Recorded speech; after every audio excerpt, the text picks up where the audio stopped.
Samuel chapter 25. Let us read verse 17. 24వ అధ్యాయం 17వ వాక్యాన్ని చదవాలని కోరుతూ ఉన్నాను.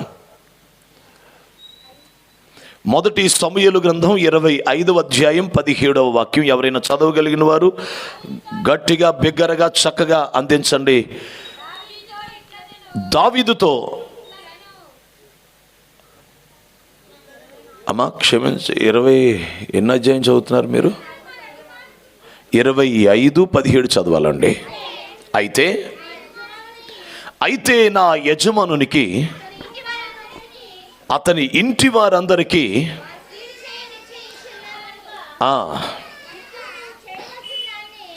ఇప్పుడు నీవు చేయవలసిన దానిని బహు జాగ్రత్తగా ఆలోచించము. చాలు. అందరూ ఒకసారి తలపైకి ఎత్తి మాట చెప్పండి. ఇప్పుడు అనండి గట్టిగా. ఇప్పుడు నీవు చేయవలసిన దాన్ని బహు జాగ్రత్తగా ఆలోచించము.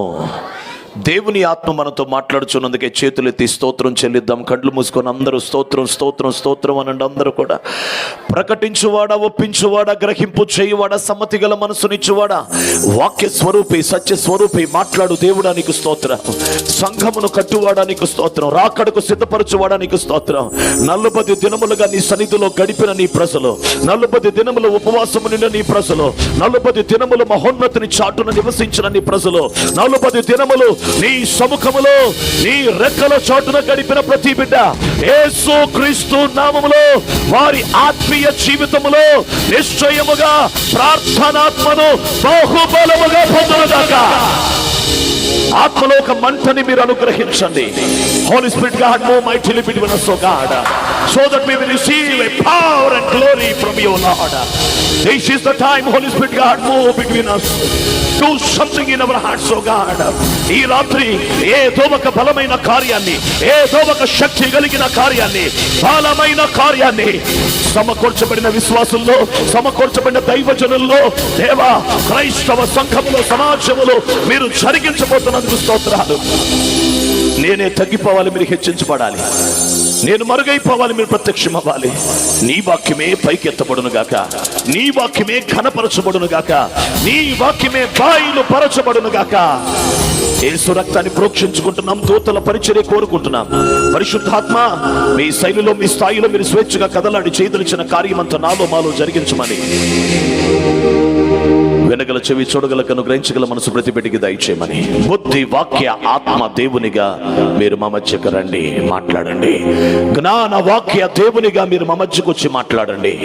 పరిశుద్ధాత్మ ఈ స్థలం నుంచి ఎవరు ఊరికినే వెళ్ళకూడదు, ఆత్మలో కార్యాన్ని పొంది వెళ్ళాలి. నాయన నీ మాటను పరిశుద్ధాత్మ శక్తితో కప్పండి, నీ మాటను ఆత్మతో నింపి విడుదల చేయండి. నీ శక్తిని, ప్రభావాన్ని మేము చూచుటకు సహాయం చేయమని యేసయ్య శక్తిగల నామమున ప్రార్థించి పొంది ఉన్నాము తండ్రి. ఆమేన్. హల్లెలూయా.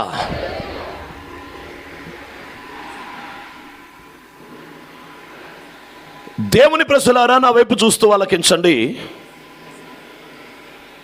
చదివిన లేఖన భాగంలో ఓ పనివాడు యజమానురాలుతో చెప్తున్న మాట, అమ్మా ఇప్పుడు నీవు చేయవలసిన దాన్ని బహు జాగ్రత్తగా ఆలోచించు. ఇప్పుడు నీవు చేయవలసిన దానిని బహు జాగ్రత్తగా ఆలోచించము. మన ఇంటికి, యజమానునికి, మన ఆస్తికి, మన ప్రాంతానికి, మన ప్రజలకి వారు కీడు చేయ నిశ్చయించి ఉన్నారు. ఇప్పుడు ఆ సమయం వచ్చేసింది. అమ్మా ఇప్పుడు నువ్వు ఏమి చేయవలెనో బహు జాగ్రత్తగా నువ్వు ఆలోచించు. ఒక ఇంటి మీద కానీ, ఒక దేశం మీద కానీ, ఒక ప్రాంతం మీద కానీ ఏదైనా ఒక కీడు సంభవిస్తుంది అంటే సహజంగా ఆ ఇంటి యజమానునికి చెప్తారు, ఆ ఊరి యజమానునికి చెప్తారు. కానీ ఆశ్చర్యం, నాటి దావీదు కాలంలో, దావీదు అరణ్యములో ఉండగా, నాబాలు కర్మేలు అనే ఒక ఫలవంతమైన భూమి మీద ఉండగా, కాలేబు సంతతికి సంబంధించిన వంశావళి గుర్తులు కలిగినటువంటి నాబాలు ఒక సుబుద్ధి కలిగిన భార్యని యెహోవా దానముగా దేవుడు అనుగ్రహిస్తే ఆమెను కలిగినటువంటి ఈ నాబాలు ఆ ప్రాంతంలో ఉన్నప్పుడు దావీదు ఎంతో ఉపకారం చేశాడంట గొర్రెల కాపర్లకి అరణ్యములో ఉండగా. వారికి ఏ హాని జరగనివ్వలేదు, అపాయము సంభవించనివ్వలేదంట. అసలు దివారాత్రులు ఒక ప్రాకారములాగా కాపలా కాశారంట. దావీదు దగ్గర ఉన్న 400 మంది, ఈ 400 మంది అప్పులు చేసుకున్న వాళ్ళు, ఇబ్బందుల్లో ఉన్నవాళ్ళు, అసమాధానంతో ఉన్నవాళ్ళు, వారికే నెమ్మది లేదు. అయినా దావీదు దగ్గరికి వచ్చినప్పుడు దావీదు వారికి అధిపతి అయ్యాడు.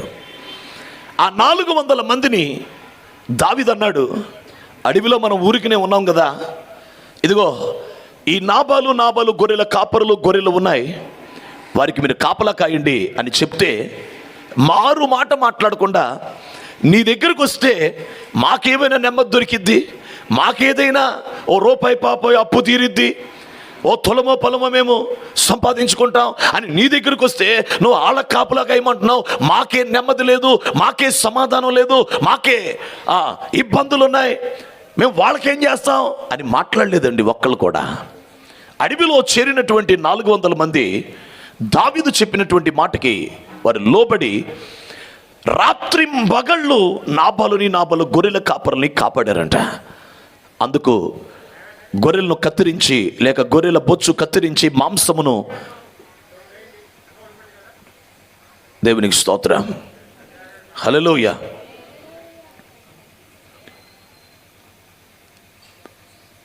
హల్లెలూయా,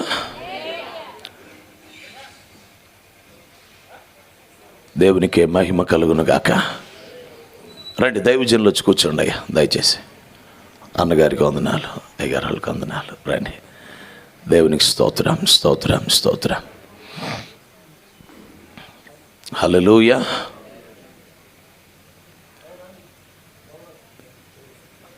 రైట్, కూర్చోండి సార్, ఎక్కడ వారు అక్కడ కూర్చోండి. త్వరగా కొద్ది నిమిషాల్లో ముగిద్దాం. అందరూ జాగ్రత్తగా ఆలకించండి. దేవునికి స్తోత్రం, హల్లెలూయా, హల్లెలూయా, హల్లెలూయా. ఇంకెవరు అటు ఇటు తిరగొద్దు, ఎవరి పనుల్లో వాళ్ళు ఉండండి, ఎవరి స్థానాల్లో వారు కూర్చోండి. దేవుని ఆత్మ మనతో మాట్లాడే సమయం. హల్లెలూయా. రైట్. ఒక్కరు కూడా ఎదురు చెప్పకుండా వారిని కాపలా కాశారంట. అందుకు గొర్రెల బొచ్చు కత్తిరించి మాంసమును అమ్మే సమయం వచ్చినప్పుడు దావీదు కబురు పెట్టాడు. ఏమనంటే, అయ్యా నేను 400 మందిని నీకు ఉపకారం చేశాం కదా, కొంచెం మాకు ఆహారం పెట్టయ్యా అని ఒక కబురు పెట్టారు. ఆ కబురు విన్నటువంటి నాబాలు వెంటనే అతనిలోంచి వచ్చినటువంటి రియాక్షన్ ఎలాంటిదంటే, లేక రెస్పాండ్ ఎలా వచ్చిందంటే, ఎవడు దావీదు? ఇంకా చాలా విషయాలు ఉంటాయి అక్కడ. ఈ ఒక్క మాట సరిపోద్ది. ఆ ఒక్క మాట తీసుకెళ్ళి పనుడు చెప్పేశాడు. దావీదు ఎవడు అన్నాడు, నేను ఎందుకు అన్నం పెట్టాలి అన్నాడు అనే మాట వెళ్ళి దావీదు చెవులు వేశాడు. వెంటనే దావీదు కత్తులు ధరించి నాబాలు మీదకి యుద్ధానికి బయలుదేరండి అని వెంటనే కత్తులు ధరించి యుద్ధానికి బయలుదేరాడు దావీదు. వినండి. అయితే అక్కడి నుంచి వెంటనే సమాచారం ఫ్యాక్స్లో వచ్చినంత ఫాస్ట్గా, ఒక మెసేజ్ వచ్చినంత ఫాస్ట్గా ఎక్కడికి వచ్చేసిందంటే నాబాలు ఇంటి దగ్గరికి వచ్చేసింది సమాచారం. ఆ ఇంట్లో పనివాడు ఇన్ఫర్మేషన్ వెంటనే తీసుకొని గబగబా పరిగెత్తుకొని వెళ్ళి యజమానుడికి చెప్పాల్సిన సమాచారం యజమానురాలికి చెప్తున్నాడు. ఎందుకో తెలుసా? గొప్ప కార్యం ఏమిటంటే, ఇలాంటి సమస్యలు ఎన్నో అప్పటికే అబీగేలు పరిష్కరించింది. చప్పట్లు కొడుతూ దేవుని మహిమ చెల్లిద్దాం. కొట్టొచ్చు, గట్టి కొట్టొచ్చు, పర్లేదు. దేవునికి స్తోత్రం. చప్పట్లు కొట్టినందుకు మీకు దేవుని ఏమిటంటే, మీరు కూడా అనేక సమస్యలు పరిష్కరించుదురుగాక. హల్లెలూయా. ఆయన జ్ఞానం మనలోకి వస్తే, ఆయన వివేకం మనలోకి వస్తే, సుబుద్ధి. హల్లెలూయా. అందుకే యజమానుడికి చెప్తే ఇది పరిష్కారం అవ్వదు, యజమానుడికి చెప్తే ఇది జరగదు, యజమానురాలకే చెప్పాలి. ఎందుకంటే గతంలో చాలా చెప్పున్నాడు, చాలా సమస్యలు పరిష్కరించింది ఆమె. హల్లెలూయా. ఆశ్చర్యం. ఒకరోజు ఒక దైవజనుడు చెప్తుంటే నేను విన్నాను. యేసు ప్రభు తల్లి అయినటువంటి మరి అంట యేసు ప్రభు దగ్గరకు వచ్చి కానా విందులో ద్రాక్షరసం అయిపోతే యేసు దగ్గరకు వచ్చి పలికిన మాట ఏమిటంటే, అయ్యా ద్రాక్షరసం అయిపోయింది, కొంచెం ఆ పనేంటో చూడు అని. అమ్మా నా సమయం ఇంకను రాలేదు, నాతో నీకేమి. అసలు నాకు ఆశ్చర్యం ఏమిటంటే, వెంటనే ద్రాక్షరసం అయిపోతే అన్ని వేల మందికో వందల మందికో మరలా ద్రాక్షరసం తయారు చేయాలంటే ప్రాసెస్ ఎంత ఉంటుంది? అంత ప్రాసెస్ ఉందని తెలిసి కూడా ఈమె వెళ్ళి చాలా సింపుల్గా చెప్తుంది, అయ్యా ద్రాక్షరసం అయిపోయిందంట, మరి దాని సంగతి ఏంటో చూడు అని మాట్లాడితే యేసుప్రభు అలా మాట్లాడి. నేను నా డౌట్ ఏంటంటే, ఈమె ఇంత స్వేచ్ఛకి ఎలా మాట్లాడింది? ఒక దైవజనుడు చెప్తుంటే విన్నాను నేను. అదేమిటంటే, ఇలాంటి ద్రాక్షరసం, నీళ్ళని ద్రాక్షరసంగా మార్చే అద్భుతాలు ఇంట్లో చాలా చేశాడంటే యేసుక్రీస్తు. దేవునికి స్తోత్రం. చప్పట్లు కొడుతూ మైక్ చెల్లిద్దాం. అందుకే తల్లి అయిన మరికి చాలా కామన్గా అనిపించింది. అందుకే వెళ్ళి మాట్లాడింది ఏమనంటే, అయ్యా ద్రాక్షరసం అయిపోయిందంట. ఇలాంటి మిరాకిల్స్ ఎన్నో చూసింది ఆమె ఇంట్లో. హల్లెలూయా. నేను ప్రకటిస్తున్నాను, ఆ పనివాడు యజమానురాలతో మాట్లాడినట్లుగా నేను ప్రకటిస్తున్నాను. ఏదైనా ఒక సమస్యని పరిష్కరించే ఒక ప్రార్థన అంశం కానీ, ఒక విలువైన కార్యం కానీ నీ దగ్గరికి సమాచారం వస్తుందా? నీకు సమాచారం చెప్పొచ్చా? అసలు సమాచారం నీకు తెలియపరిస్తే దాన్ని పరిష్కరించేంత సుబుద్ధి, దాన్ని పరిష్కరించేంత ఆత్మ, దాన్ని పరిష్కరించేంత ఆ అభిషేకం, నడిపింపు మనం పొందిన వాళ్ళవేనా? ఏదైనా ఒక సమస్య, ఏదో ఒక ప్రార్థన అంశం, ఏదో అది ఒక కుటుంబాన్ని అవ్వచ్చు, వ్యక్తిగత జీవితాన్ని అవ్వచ్చు, సంఘమునది అవ్వచ్చు, సమాజానికి అవ్వచ్చు, దేశం అనేది అవ్వచ్చు. దేశానికి సమస్య వస్తే ఏలియా దగ్గరికి పరిగెత్తుకొచ్చేవాళ్ళు. దేశానికి సమస్య వస్తే ఎలీషా దగ్గరికి పరిగెత్తుకొచ్చేవాళ్ళు. దేశానికి ఏదైనా సమస్య వస్తే రాజుల దగ్గరికి వచ్చి మాట్లాడేవాళ్ళు. హల్లెలూయా. దేవుడు మనకి ఒక సమాచారం చెప్పొచ్చా? ఎవరైనా మనతో ఒక సమాచారం చెప్పగలరా? అక్కడ పనివాడు వెళ్ళి యజమానురాలతో చెప్తున్నాడు ఒక సమాచారం. ఏమనంటే, అమ్మా మన ఇంటికి వాళ్ళు ఎంతో కీడు చేయ నిశ్చయించున్నారు, కాబట్టి ఈ సమయంలో ఏమి చేయాలో, ఇప్పుడు నీవు ఏమి చేయవలెనో బహు జాగ్రత్తగా నువ్వు ఆలోచించమ్మా. హల్లెలూయా. ఇప్పుడంతా హడావుడి ఏమొచ్చింది? వచ్చింది హడావుడి. దావీదు ఉగ్రతతో బయలుదేరాడు. ఇక వచ్చాడంటే, కర్మేలును రీచ్ అయ్యాడంటే నాబాలు బతకడు, నాబాలు పనివాళ్ళు బతకరు, నాబాలు ఆస్తులు ఉండవు, అంత సర్వనాశనం చేస్తాడు. దావీదు ఉగ్రతతో బయలుదేరాడు. కాబట్టి ఇప్పుడు నువ్వేమి చేయవలన బహు జాగ్రత్తగా ఆలోచించు. దావీదు మన దగ్గరికి రాకుండా ఉగ్రత ఆగిపోవాలి, యుద్ధము జరగకూడదు, మనము మన కుటుంబం అంతా కాపాడబడాలి. అందుకు ఇప్పుడు నువ్వేమి చేయాలో బహు జాగ్రత్తగా ఆలోచించు. సంఘం ఇప్పుడు ఏమి చేయాలో బహు జాగ్రత్తగా ఆలోచించవలసిన సీజన్కి, కాలానికి మనం వచ్చాం. దేవుడు మన కళ్ళు తెరిచును గాక. హల్లెలూయా. నేను ప్రకటిస్తున్నాను, ఆ రోజు దావీదు ఉగ్రతతో బయలుదేరితే అబీగేలు ఏం చేయాలో ఆలోచించి దారి మధ్యలోనే దావీదు ఉగ్రతని చల్లార్చేసి దావీదుని మార్గ మధ్యలోనే ఆపేసి మళ్ళీ వెనక్కి పంపించేసింది. నేను ప్రకటిస్తున్నాను, దావీదు కంటే గొప్పవాడు రేపో మాపో మన ప్రభువైన యేసు రాబోతున్నాడు. హల్లెలూయా. యూదా గోత్రపు సింహంగా రాబోతున్నాడు, మహా ఉగ్రతతో రాబోతున్నాడు. ఆయన పెండ్లి కుమారుడుగా వచ్చే రాకవేరు, యూదా గోత్రపు సింహంగా వచ్చే రాకవేరు. మనుష్య కుమారుడుగా రాబోతున్నాడు, తీర్పు తీర్చుటకు రాబోతున్నాడు, 1000 ఏండ్ల పరిపాలన స్థాపించుటకు రాబోతున్నాడు, మహోన్నతమైన రాజ్యమును చూపించడానికి రాబోతున్నాడు. హెర్మగెద్దెనులో క్రీస్తు విరోధిని నోటి ఊపిరితో అని ఊది కాల్చి బూడిద చేయడానికి రాబోతున్నాడు. యెరూషలేములో ఆయన రాజ్య స్థాపన చేయడానికి రాబోతున్నాడు. ప్రపంచ రాజ్యములన్నిటినీ ఆయనే ఏలుబడి చేయబోతున్నాడు. ఇలాంటి ఎన్నో గొప్ప కార్యాల కొరకు యేసయ్య కూడా ఉగ్రతతో రాబోతూ ఉండగా, మరి సంఘం ఉగ్రతలో కాపాడబడి తప్పించబడి యేసుక్రీస్తు యొక్క మహిమగల రాకడలో పెండ్లి కుమారుడైన యేసుక్రీస్తు ఎదుట వధువు సంఘముగా నిలబడాలి అంటే ఇప్పుడు ఏమి చేయవలెనో బహు జాగ్రత్తగా ఆలోచించాలి. హల్లెలూయా. ఈ 40 దినములు ఉపవాస ప్రార్థన చేసినటువంటి సంఘముతో నా మనవి, మీ ఉపవాస దినాలు ఏం ఆపక్కర్లా, కొనసాగించండి. హల్లెలూయా. హల్లెలూయా. ఏంటి అంతగా మారిపోయిందండి అసలు మొత్తం వాతావరణం, పరిస్థితులన్నీ మారిపోయినాయి అసలు. అయ్యా 40 రోజులు కడుపు కట్టుకొని ఉపవాస ప్రార్థన చేస్తే ఆపత్తులే చేయమంటావా? హల్లెలూయా. మీకు సంగతి తెలుసా, రాకడ వరకు ఇక ఉపవాస ప్రార్థనలు చేయాల్సిన కాలానికి వచ్చేసాం. యేసయ్య రాకడ వరకు ఇక ఉపవాస ప్రార్థనలో గడపవలసిన కాలానికి వచ్చేసాం. ఏదో ఒక రీతిగా ఒక పూట ఉంటావా, మధ్యాహ్నం ఉంటావా, రాత్రి ఉంటావా, లేకపోతే రోజంతా ఉంటావా, లేకపోతే ఒక 10 రోజులు గ్యాప్ ఇస్తావా, ఓ నెల గ్యాప్ ఇచ్చి ఇంకో నెలలో ఉంటావా? తరచుగా ఉపవాస ప్రార్థనల్లో తప్పక ఉండవలసిన కాలమునకు మనము వచ్చేసాం అనే మాట నేను యేసుక్రీస్తు నామమున సేవకునిగా ప్రకటిస్తున్నాను.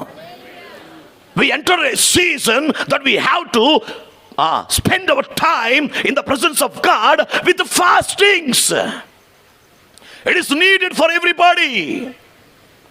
It is nothing but it is definitely it is a mandatory. It became as a mandatory for the church to be in fastings. ఉపవాస ప్రార్థనలు 40 రోజులు కాదండి, 50 రోజులు కాదండి. ఉపవాస ప్రార్థన ఎప్పుడు మనము ఉపవాసముతో మన దేహాన్ని నలకొట్టుతో ప్రార్థనలో గడిపే రాకడ దినాల్లోకి మనం వచ్చాం. హల్లెలూయా. ఇప్పుడు ఏమి చేయవలనో బహు జాగ్రత్తగా ఆలోచించాలి. ఆమె ఆలోచించింది, ఆహారాన్ని సిద్ధపరిచింది, దావీదును ఎదుర్కొంది, కోపాన్ని చల్లార్చింది, విజ్ఞాపన చేసింది, కాళ్ళ మీద పడింది, బతిమిలాడింది. దావీదు వెనక్కి వెళ్ళిపోయాడు. మరి సంఘం యేసు క్రీస్తు ఉగ్రతతో రాబోతూ ఉండగా సంఘము నీవు కాపాడబడాలి, నీ కుటుంబం కాపాడబడాలి, నీ ప్రాంతం కాపాడబడాలి, నందిగామ కాపాడబడాలి, కృష్ణా జిల్లా, ఎన్టీఆర్ జిల్లా కాపాడబడాలి, ఆంధ్ర రాష్ట్రం, భారతదేశం 28 రాష్ట్రాలు, 9 కేంద్ర పాలిత ప్రాంతాలు కాపాడబడాలి, సంరక్షించబడాలి. అందుకు ఇప్పుడు ఏమి చేయవలెనో సంఘము బహు జాగ్రత్తగా ఆలోచించాలి. చప్పట్లు కొడుతూ దేవునికి మహిమ చెల్లిద్దాం. హల్లెలూయా, హల్లెలూయా. We came into a season, మనం చాలా దగ్గరకు వచ్చేసాం యేసుక్రీస్తు రాకడకి. అందుకు ఇశ్రాయేలు దేశంలో జరుగుతున్న యుద్ధం చాలా క్లియర్గా ఉన్నటువంటి ఓ crystal clear sign for the second coming of Jesus. యేసుక్రీస్తు యొక్క రెండవ రాకడికి ఇశ్రాయేలు దేశంలో యుద్ధం చాలా క్లియర్గా ఉందండి. రేపో మాపో ప్రపంచ యుద్ధం అవుద్దా, రేపో మాపో ప్రపంచం 2 భాగాలు అవుద్దా, క్రీస్తు విరోధి బయటకు వస్తాడా, సమాధానం అంటాడు, మందిరం కట్టుకోమంటాడు, యెరూషలేములో దేవాలయం కట్టబడుతుంది. ఇక రాకడ చాలా దగ్గర పడిపోద్ది. కాబట్టి ఇంకా ఉంటాను, ఒక 7 ఉంటాను సార్ ఇక్కడ భూమి మీద అనుకొని ఎవరు నమ్మకాలు పెట్టుకోబాకండి. చాలామంది ప్రభా 500 ఏళ్ళు నేను బతకాలి ప్రభా. అవదమ్మా, దేవునికి స్తోత్రం. ఇంక ఈ భూమి 1000 ఏళ్ళు ఉంటుందా, 2000 ఉంటుందా చెప్పలేం. ఆల్రెడీ ఎండ్కి వచ్చేసాం. ఆల్రెడీ అసలు క్రిస్మస్ అంటేనే ఆయన యుగముల సమాప్తి అందే ప్రత్యక్షమయ్యాడు. మన ముందు ఎండ్లో ఉన్నాం. యేసుక్రీస్తు వచ్చిందే, పుట్టిందే ఎండ్లో. ఆ ఎండ్ ఇంకా ఎండ్ అయిపోయింది. 2000 సంవత్సరాలు వచ్చేసి దాటిపోయి. కాబట్టి ఇప్పుడు ఏమి చేయవలనో సంఘం బహు జాగ్రత్తగా ఆలోచించాలి. ఇప్పుడు అనండి ఒకసారి. నెంబర్ 1 అది. 2 ఏమి చెయ్యాలి అనండి. బహు జాగ్రత్తగా ఆలోచించాలి. ఈ వాక్య భాగాన్ని 3 భాగాలుగా చేస్తే ఇప్పుడు అనే సీరియస్నెస్ అర్థమైతేనే ఏమి చెయ్యాలో బహు జాగ్రత్తగా ఆలోచిస్తాం. ఆలోచిస్తేనే చేస్తాం, చేస్తేనే ఉగ్రత తప్పించుకుంటాం. ఇప్పుడు అనే కంగారేంటి? ఇప్పుడు ఏం జరుగుతుంది సంఘానికి? ఇప్పుడు ఏం సంభవిస్తుంది సంఘానికి? ఇప్పుడు ఏం జరుగుతుంది? పరిస్థితులు ఏమిటి? నేను బైబిల్లోంచి కొన్ని విషయాలు మీకు చూపిస్తాను చాలా ఫాస్ట్గా. నాకు ఇచ్చిన టైం చాలా తక్కువ. మరి ఆల్రెడీ సగం అయ్యేపోయింది, ఇంకొంచెం ఏముంది. దేవునికి స్తోత్రం. హల్లెలూయా. ఇప్పుడు now what is happening, what is the current situation for the church? సంఘం యొక్క పరిస్థితి ఏమిటి ఇప్పుడు అని మనం ఆలోచన చేస్తే, నెంబర్ 1 ఇప్పుడు ఏం జరుగుతుందో మనం తెలుసుకుంటేనే ఏం చేయాలో బహు జాగ్రత్తగా ఆలోచిస్తాం. ఏం జరుగుతుంది సార్ ఇప్పుడు ఏం సంభవిస్తుంది? ఏం సంభవిస్తుందంటే పేతురు మొదటి పత్రిక 4వ అధ్యాయం. పేతురు మొదటి పత్రిక 4వ అధ్యాయం. పేతురు మొదటి పత్రిక 4వ అధ్యాయం. అందరూ మొదటి పేతురు పత్రిక 4వ అధ్యాయం. ఒక్క నిమిషం సార్. మొదటి పేతురు పత్రిక 4వ అధ్యాయం 18వ వాక్యం. 17 చదువమ్మా. 17. తీర్పు దేవుని ఇంటి వద్ద ఆరంభమగు కాలం వచ్చి ఉన్నది, అది మన యొద్దనే. ఆరంభమైతే దేవుని సువార్తకు అవిధేయులైన వారి గతి ఏమవును? చాలు, అందరు తలపైకెత్తండి. ఇప్పుడు ఏం జరుగుతుంది? దేవుని ఇంటి వద్ద తీర్పు జరుగుతుంది. I'm not here to give a message or a sermon. అరే ఏదో ఒక శ్రేష్టమైన ఒక ఆనందం కలిగించే మెసేజ్ చెప్పడానికి నేను లేను ఈరోజు స్టేజ్ మీద. దేవుడు నన్ను ఎందుకు పంపాడు అంటే ఒక ఇన్ఫర్మేషన్ మీకు అందించడానికి, ఒక సమాచారాన్ని మీకు తెలియపరచడానికి నేను ఈ వేదిక మీద ఉన్నాను. ఇప్పుడు ఏం జరుగుతుంది? దేవుని ఇంటి వద్ద తీర్పు జరుగుతుంది, జడ్జిమెంట్ జరుగుతుంది దేవుని ఇంట్లో. దేవుని ఇల్లు అంటే సంఘం, విశ్వాసులు, దేవుని బిడ్డలు, రక్షణ పొందిన వాళ్ళు. క్రీస్తు యేసునందున్న వానికి ఏ శిక్ష విధియు ఉండదు అని చెప్పిన ఆత్మే, పౌలుతో రోమా సంఘంలో రాపించిన ఆత్మే పేతురుతో రాపించాడు దేవుని ఇంటికి తీర్పు ఉందని. What is the difference between? ఏంటండి ఆ విశ్లేషణ చేయండి ఒకసారి, ఆ వ్యాఖ్యానం చేయండి. దేవుని ఆత్మ రోమపత్రికలో క్రీస్తు యేసునందు ఉన్న వానికి ఏ శిక్ష విధియు లేదు, నో జడ్జ్మెంట్ అని రాశాడు. యోహాను సువార్తలో రాస్తున్నాడు, ఇదిగో ఎవరైతే ప్రభువైన యేసు క్రీస్తుని కుమారునిగా అంగీకరించాడో వాడు మరణములో నుంచి జీవంలోకి దాటి ఉన్నాడనే తీర్పు జరిగిపోయింది అన్నాడు. ఎవరైతే అంగీకరించలేదో వాడికి తీర్పు తీర్చబడిపోయింది అన్నాడు. కానీ అదే ఆత్మ పేతురు భక్తుల నుంచి మాట్లాడుతూ అంటున్నాడు, దేవుని ఇంటి వద్ద తీర్పు ఆరంభమగు కాలము వచ్చి ఉన్నదన్నాడు. అసలు పేతురు కాలంలోనే ఆరంభమైతే ఇప్పటికి అది కంటిన్యూ అవుతుంది. ఇంకెంతకాలం కంటిన్యూ అవబోతుందో అంటే ప్రజెంట్ సిచ్యువేషన్ ఏమిటంటే తీర్పు జరుగుతుంది, జడ్జిమెంట్ జరుగుతుంది. What is the judgement? ఇది ఉపవాస ప్రార్థన కాబట్టి కొంచెం ఘాటుగానే ఉంటాయి ఇవన్నీ. దేవునికి స్తోత్రం. ఇదేదో సువార్త సభ మహాసభ అయితే అది వేరుగా ఉండేది. ఉపవాస ప్రార్థన కాబట్టి ఉపవాసం లాగే ఉండాలి. దేవునికి స్తోత్రం. చెప్పట్లేదు ఎవరు? హల్లెలూయా. సైలెంట్ అయిపోయింది ఏంటి సంఘం అసలు? హల్లెలూయా. ఏమా, దేవుని ఇంటి వద్ద తీర్పు అనే మాట వినగానే భయం వచ్చిందా? హల్లెలూయా. నేను ప్రకటిస్తున్నాను, ఆలకించండి. ఏ తీర్పు జరుగుతుంది? ద్రాక్షవల్లికి తీగలు ఉన్నాయి. ద్రాక్షవల్లి యేసుక్రీస్తు, తీగలు మనము, లేక సేవకులు, అపోస్తులు, సంఘమే. ఇప్పుడు ద్రాక్షవల్లి నుంచి వచ్చే ప్రతి జీవం, ప్రతి నీరు, ప్రతి బలం, ప్రతి ఆరోగ్యం తీగకొచ్చింది. కానీ ఆ తీగ పూత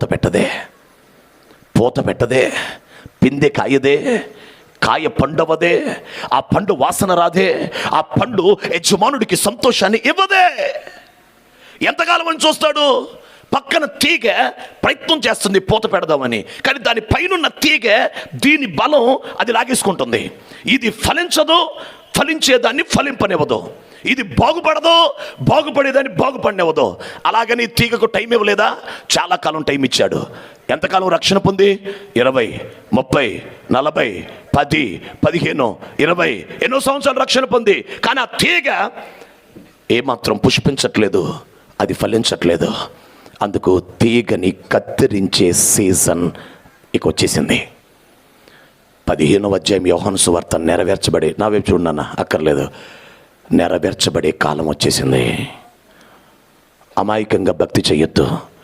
ఆయన ఏ మనసుతో ఉన్నాడో, ఆయన ఎలా నడుస్తున్నాడో, ప్రతి క్షణం ఆయన ఎలా మూవ్ అవుతున్నాడో, దేవుని మూవ్ని, దేవుని నడిపింపుని తెలుసుకొని అడుగులు వేయవలసిన కాలానికి వచ్చాం. దయచేసి క్రిస్టియన్ రిలీజియన్ని ఫాలో అవ్వద్దు. మత సంప్రదాయ విధానాలని క్రైస్తవ సంఘం ఫాలో అయితే మీరు నశించిపోతారు. ఆత్మ నడిపింపుని మీరు పట్టుకోవాలి. పరిశుద్ధాత్మ ఎలా నడుస్తున్నాడో మనం అలా ముందుకు వెళ్ళాలి. దేవుని కార్యాలని పట్టుకొని ముందుకు వెళ్ళాలి. యేసుక్రీస్తు నామములో దాని కొరకు దేవుడు మన కన్నులు తెరుచునుగాక. ఆమేన్. హల్లెలూయా.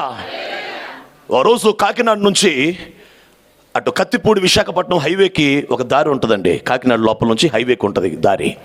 ఆ దారి గుండా ఒక సహోదరుడు టీవీఎస్ మీద వెళ్తా పెట్రోల్ బ్యాగులు పట్టుకొని, పెట్రోల్ బ్యాగులు తగిలించుకొని వెళ్తున్నాడు. ఆయన చుట్టదాక్కుంటూ వెళ్తున్నాడంట, పెద్ద అయినా కొంచెం. అట్నుంచి ఇంకొక ఆయన బైక్ మీద వస్తున్నాడు. ఆ బైక్ మీద వస్తా ఈ పెట్రోల్ బ్యాగులు తగిలించుకున్నటువంటి వ్యక్తిని డాష్ ఇస్తే బళ్ళు 2 పడిపోయినాయి. అప్పుడు ఈ చుట్ట తాగుతున్న పెద్ద ఆయన పెట్రోల్లో పడ్డాడు. పెట్రోల్ అంతా డబ్బాలు ఓపెన్ అయిపోయినాయి. అలాగే అతను కూడా పడిపోయాడు. ఇద్దరు పెట్రోల్లో తడిచిపోయారు. ఈ చుట్ట ఎక్కడ పడిందో పెట్రోల్లో పడింది. మంటలు వ్యాపించినాయి. ఆ టీవీఎస్ తోలినటువంటి ఆ పెద్ద ఆయన అక్కడికక్కడికి కాలి చచ్చిపోయాడు. బూడిదైపోయాడు. వీడియోస్ కూడా వాట్సాప్లో అట్లా కూడా వచ్చినాయి. అప్పుడు పెట్రోల్ బ్యాగులు తగలబడిపోయి, ఆ తర్వాత ఇంకొక ఆయన డాష్ ఇచ్చాడు కదా, ఆయన అయితే సగం కాలిపోయి లెఫ్ట్ సైడ్కి జరిగి తప్పించుకునే ప్రయత్నం చేసి లెఫ్ట్ సైడ్ చెట్టుల్లో పడిపోతే గబగబా ప్రజలు వచ్చి తీసుకెళ్ళి కాకినాడ హాస్పిటల్లో జాయిన్ చేశారు. సరిగ్గా 10 రోజులైంది అతను చనిపోయాడు. ఇంతకీ చనిపోయింది ఈ పెద్ద అయితే ముందే చచ్చిపోయాడు. ఆ డాష్ ఇచ్చి చనిపోయిన వ్యక్తి ఎవరంటే ఓ పాస్టర్ గారు. That's why I told you I didn't stand here to give a great message or something else. ఏదో ఒక గొప్ప ప్రసంగం చెప్పి మీ చేత మనలు పొందేయాలని కాదు, మీ చేత రాళ్లతో కొట్టించుకోవటానికైనా తిట్టించుకోవటానికైనా సిద్ధమై ఈ ఇన్ఫర్మేషన్ మీ ముందుకు తీసుకుని వస్తున్నాను. మీరు నన్ను ద్వేషించినా పర్వాలేదు, బట్ సత్యాన్ని ప్రకటించి వెళ్ళటానికి ప్రభు ఆత్మ నన్ను ప్రేరేపించాడు. ప్రభు ఆత్మ నన్ను ప్రేరేపించాడు సత్యము చెప్పటానికి. ఇంత పెద్ద వేదిక కడితే ఇదేనయ్యా నువ్వు చెప్పేది? ఎస్, నేను కాదు, దేవుని ఆత్మ. I'm not spirit of God. If you find spirit in me, నాలో దేవుని ఆత్మను మీరు గుర్తుపట్టగలిగితే యు మే రిసీవ్.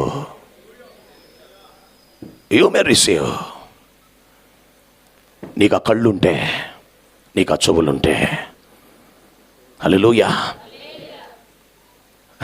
ఆ పాస్టర్ గారు ఎవరో తెలుసా? ఒక పాస్టర్ గారు కొడుకంట, ఓ పెద్ద పాస్టర్ గారు కొడుకు. ఆ పాస్టర్కి ఎంతమంది కొడుకులు అంటే 2 కొడుకులు అంట. పెద్ద కొడుకు యాక్సిడెంట్లో చనిపోయాడంట, రెండో కొడుకు కూడా ఇప్పుడు యాక్సిడెంట్లో చనిపోయాడు. చాలామంది బాధపడతా ఏడుస్తూ ఉన్నారంట. ఆ పెద్దోళ్ళ దగ్గరికి వెళ్ళి బతులాడుతున్నారంట, ఆదరిస్తున్నారంట. అయ్యో మీకు ఇలా జరిగిందా, మీ పెద్దోడు చచ్చిపోయాడు, రెండోడు చచ్చిపోయాడు, ఇలాగే చచ్చిపోయాడు, బాధపడబాకండిలే అని ముసలమ్మని ముసలాయన్ని పాస్టర్ని ఆదరిస్తున్నారంట. ఒక్కరన్నా వెళ్ళి, ఏయా పెద్దయినా, మీ పెద్ద కొడుకు యాక్సిడెంట్లో చనిపోయాడు కదా, రెండో కొడుకు మీద కూడా సాతానుడు అదే అస్త్రం ఉపయోగిస్తాడని, రెండో కొడుకు మీద కూడా అదే శాపం ఏమన్నా పనిచేస్తుందనే ఆలోచనతో నీ రెండో కొడుకు మీద ఉన్న సాతాను ప్రణాళిక నువ్వెందుకు ప్రార్థనలో క్యాన్సిల్ చేసుకోలేకపోయావు? ఎందుకు ప్రార్థన చేసుకోలేవు? అసలు నీకు ఆ వివేచన లేదా, ఆ జ్ఞానం లేదా అని నా బోటోడు ఎవరైనా అడుగుతాడంటే ఒకళ్ళు కూడా అడగలేదు ఆయన్ని. అడిగితే తిట్టించుకోవటమే కదండి, అడిగితే గద్దింపులే కదా. అడిగితే నువ్వు ఎవరవాయా అడగడానికి, ఎవరవా నువ్వు చెప్పడానికి? సత్యము చెప్తే యేసుక్రీస్తుని రాళ్లతో కొట్టారు, సత్యము చెప్తే యేసుక్రీస్తుని హింసించి చంపేశారండి.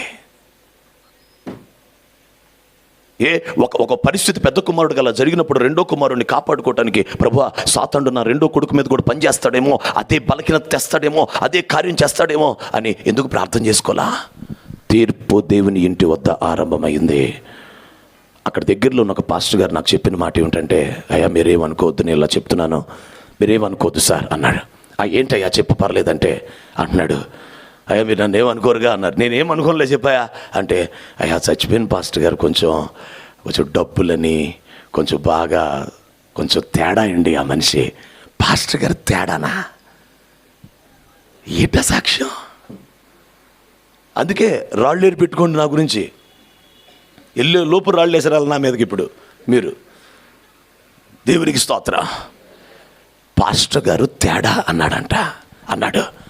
ఏంటయ్యా అంటే, డబ్బులు అని తిరుగుతాడయ్యా, డబ్బు అని తిరుగుతాడయ్యా. నేను ప్రకటిస్తున్నాను, తీర్పు దేవుని ఇంటి వద్ద ఆరంభమైంది. జాగ్రత్త. 40 రోజులు ఉపవాస ప్రార్థనలు చేసినందుకు, కన్నీళ్లు విడిచినందుకు, అంతరంగా దేవుని సన్నిధిలో నలిగిపోయిన బిడ్డల్ని దేవుడు ప్రేమించి వారిని బట్టి, వారి ప్రార్థన బట్టి ఈరోజు నందిగామకు తీసుకొస్తున్న సందేశం, ఈ ప్రాంతాలకు తీసుకొస్తున్న సందేశం, ఇప్పుడు ఏమి చేయవలనో బహు జాగ్రత్తగా ఆలోచించాలి.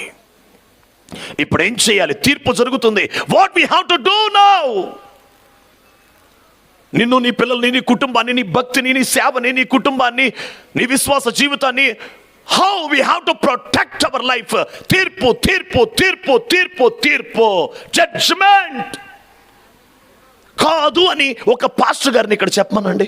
ఇక్కడ ఉన్నటువంటి పాస్టర్ గారు ఎవరైనా సరే, నో సార్ జడ్జిమెంట్ జరగట్లేదండి, మీరేంటి అలా చెప్తావేంటి, దేవుని ఇంటి వద్ద తీర్పు జరగట్లేదు అని చెప్పమనండి. మైక్ ఇక్కడ పడేసి వెళ్ళిపోతాను. ఇది ఏ సమయం? హల్లెలూయా. దేవుని ఇంటి వద్ద తీర్పు జరిగిన తర్వాతే లోకానికి తీర్పు జరుగుతుంది. ముందు దేవుడు తన సంఘాన్ని ప్రక్షాళన చేసుకుంటాడు, దేవుడు తన ఇంటిని బాగు చేసుకుంటాడు, ఆ తర్వాతే లోకానికి తీర్పు జరిగిస్తాడు. నెంబర్ 2, ఏం జరుగుతుంది ఇప్పుడు? యెషయా గ్రంథం 60 అధ్యాయం 2వ వచనం. యెషయా గ్రంథం 60 అధ్యాయం 2వ వచనం. కొంచెం ఫాస్ట్గా ఉన్నాడు నాన్న. యెషయా గ్రంథం 60:2. ఐజియా 60. చూడుము, భూమిని చీకటి కమ్ముచున్నది, కటిక చీకటి జనములను కమ్ముచున్నది. యెహోవా నీ మీద ఉదయించున్నాడు. చాలు నాన్న, అమ్మ సరిపోద్దమ్మా, చాలు. మీ తలపైకి ఎత్తండి, కొంచెం ఫాస్ట్గా వెళ్దాం. దేవునికి స్తోత్రం చెప్పండి, చేతులు ఎత్తి చెప్పండి ఒకసారి, హల్లెలూయా. ఓకే, అందరు వినండి. ఇప్పుడు ఏం జరుగుతుంది? The second thing that is happening, భూమిని చీకటి కమ్ముచున్నది. The darkness is covering the world. భూమిని చీకటి కమ్ముతుంది, మరో పక్క యెహోవా మహిమ కూడా ఉదయిస్తుంది. అంటే we came to last revival season, కడవరి ఉజ్జీవ కాలమునకు వచ్చాం. ఈ యెషయా గ్రంథం 61 అధ్యాయాలు కడవరి ఉజ్జీవానికి సంబంధించిన అధ్యాయాలు, లాస్ట్ రివైవల్కి సంబంధించిన అధ్యాయాలు ఇవి. ఈ భాగములో భూమిని చీకటి కమ్ముతుందంట, ఓ పక్కేమో యెహోవా మహిమ ఉదయిస్తుంది. భూమిని కమ్ముతున్న చీకటి ఏంటో తెలుసా? మరణం. భూమిని కమ్ముతున్న చీకటి మరణం. ఒక రోజున ఓ దైవజనుడు సౌత్ ఆఫ్రికాలో ఉంటారు, ఒక సేవకుడు ఓ రోజున ప్రాఫెసీ చెప్పాడు, ఓ ప్రవచనం చెప్పాడు. ఏమనంటే, భూమిని చీకటి కమ్ముతుంది, జాగ్రత్త, కొద్ది కాలంలోనే ఏదో సంభవించబోతుంది, మరణాలు, మీరు, మీ సంఘాలు, మీ పిల్లలు, కుటుంబాలు జాగ్రత్త అనే ఒక కాషన్ ఆర్డర్ వస్తే అది విన్న నేను వెంటనే ప్రార్థన చేసి సంఘానికి కూడా ప్రకటించాను. ఏమనంటే, జాగ్రత్త, మిమ్మల్ని మీరు జాగ్రత్త చేసుకోండి, భూమిని చీకటి కమ్ముతుందంట. మీరు, మీ కుటుంబాలు జాగ్రత్త, చీకటి పనులు మానేయండి, పాప పనులు మానేయండి, చాలా జాగ్రత్తగా బతకండి అని సంఘానికి వాట్సాప్ వాయిస్ మెసేజ్ పెట్టాను. నేను వెంటనే అర్జెన్సీగా పెట్టాను. ప్రవచనం వచ్చింది, ప్రాఫెసీ వచ్చింది, కాబట్టి బీ అలర్ట్, రెడీ, జాగ్రత్త అని పెట్టాను. సెకండ్ డే, ఆ రెండో రోజు, కూర్చోమ్మా త్వరగా, అమ్మ కూర్చోండి నాన్న త్వరగా, అమ్మ కూర్చోండి. హల్లెలూయా చెప్పండి అందరూ, హల్లెలూయా. వెంటనే సెకండ్ డే ఏం జరిగిందో తెలుసా ప్రియులారా?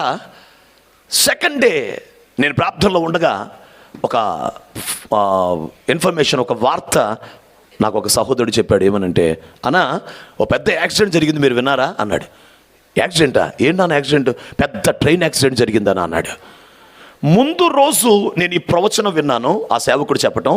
రెండవ రోజు మన ఇండియాలో వెస్ట్ బెంగాల్ నుంచి ఒడిస్సాకి వెళ్తున్నటువంటి ప్రాంతంలో కోరమండల్ ఎక్స్ప్రెస్ ఆగి ఉన్నటువంటి గూడ్స్ ఎక్స్ప్రెస్ మీద, గూడ్స్ బోగి మీదకి, గూడ్స్ ట్రైన్ మీదకి పైకి ఎక్కేసి గూడ్స్ ట్రైన్ మీద ప్రయాణం చేసింది.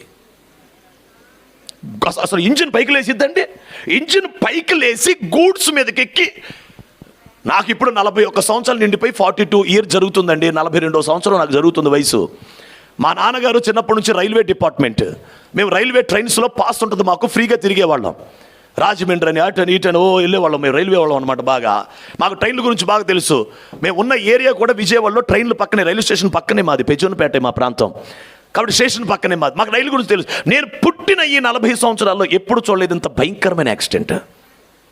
పైన డ్రోన్ వీడియోస్ తీస్తే చెల్లా చెదురుగా పడిపోయి ఉన్నాయి, అత్యంత భయంకరంగా పడిపోయి ఉన్నాయి ఆ బోగిలో. 298 మంది చచ్చిపోయారు. అందరికీ మొత్తం దేహాలు, శరీరాలు అన్ని కోసుకుపోయినాయి, మొత్తం పాడైపోయినాయి.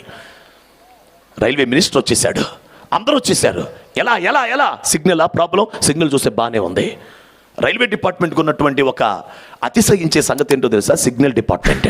సిగ్నల్ ఎంత పర్ఫెక్ట్ అంటే, ఒక ట్రైన్ ఒక లైన్లో ఆగి ఉంటే ఇంకొక ట్రైన్ ఈ లైన్లోకి రావటం అనేది అసాధ్యం. ఎందుకు? ఆ ట్రైన్ ఈ లైన్లోకి రావాలంటే ఆ ట్రైన్కి సిగ్నల్ పడదు, ఈ ట్రైన్కి ఈ లైన్లోకి. ఎందుకంటే ఇక్కడ ఆల్రెడీ ట్రైన్ ఉంది, సిగ్నల్ పడదు, సిగ్నల్ ఆన్ అవ్వదు, అసలు ఇంపాసిబుల్. సిగ్నల్ ఆన్ అవ్వదు, పాయింట్ కూడా తిరగదు, సిగ్నల్ ఆన్ అవ్వదు, పాయింట్ తిరగదు. కాబట్టి ఆ ట్రైన్ ఏమవుదు, ఇటేపు రాదు. కానీ జరిగింది ఏంటో తెలుసా? సిగ్నల్ ఆన్ అయిపోయింది, ట్రైన్ వచ్చేసింది, కోరమండల్ పైకి ఎక్కేసింది, వినాశనం జరిగింది. సిబిఐకి అప్పగించారు, ఇంతవరకు రిపోర్ట్ లేదు, మొత్తం కామ్ అయిపోయింది. పోనీ ఆ ట్రైన్లో మంత్రి ఉన్నాడా, ఎమ్మెల్యే ఉన్నాడా, ఎవరన్నా ఉన్నారా? ఎవరు లేరు. మరి ఎవరూ లేకుండా నక్సలైట్లు చేసిన పనా, తీవ్రవాదులు చేసిన పనా, కుట్ర కాదు, సామాన్యులు 295 మంది చచ్చిపోయారు, సామాన్యులు. ఇది భూమిని చీకటి కమ్మిన దృశ్యం. అందుకే ఈ వీడియో మన ఇండియాలో కాదు వైరల్ అయింది, ప్రపంచమంతా వైరల్ అయింది. ప్రపంచవ్యాప్తమైన యాక్సిడెంట్లో అత్యంత ఘోరమైన యాక్సిడెంట్గా పరిగణించారు, దాన్ని చాలా ఘోరమైన యాక్సిడెంట్గా పరిగణించారు. ఎందుకు చెప్తున్నాను ఈ విషయం? చీకటి కమ్ముతుంది. నేను అడిగాను దేవుణ్ణి, చీకటి అంటే ఏంటయ్యా, ఎలా వస్తుంది అసలు ఏంటి దాని మూలం? ప్రభు నాకు ఇచ్చిన గ్రహింపు ఏంటో తెలుసా? పాతాళం నుంచి, అగ్నిగుండం లేక సాతాను సామ్రాజ్యంలో నుంచి కొన్ని చీకటి దూతలు విడుదల చేయబడుతున్నాయి. ఏంజిల్స్ ఆఫ్ డార్క్నెస్, చీకటి దూతలు. అవన్నీ వచ్చి ఒక చోట గనక కమ్ముకుంటే అక్కడ మరణం, అక్కడ వినాశనం. ఎగ్జాక్ట్గా 2-3 నెలలు గడిచినాయి. విజయనగరం ప్రాంతంలో పలాస పాసింజర్ ఆగి ఉంటే రాయగఢ్ పాసింజర్ మళ్ళీ పైకి ఎక్కేసింది. దేవుడు మన కళ్ళు తెరచును గాక, దేవుడు మన కళ్ళు తెరచును గాక. The same accident, the same spirit, the same darkness.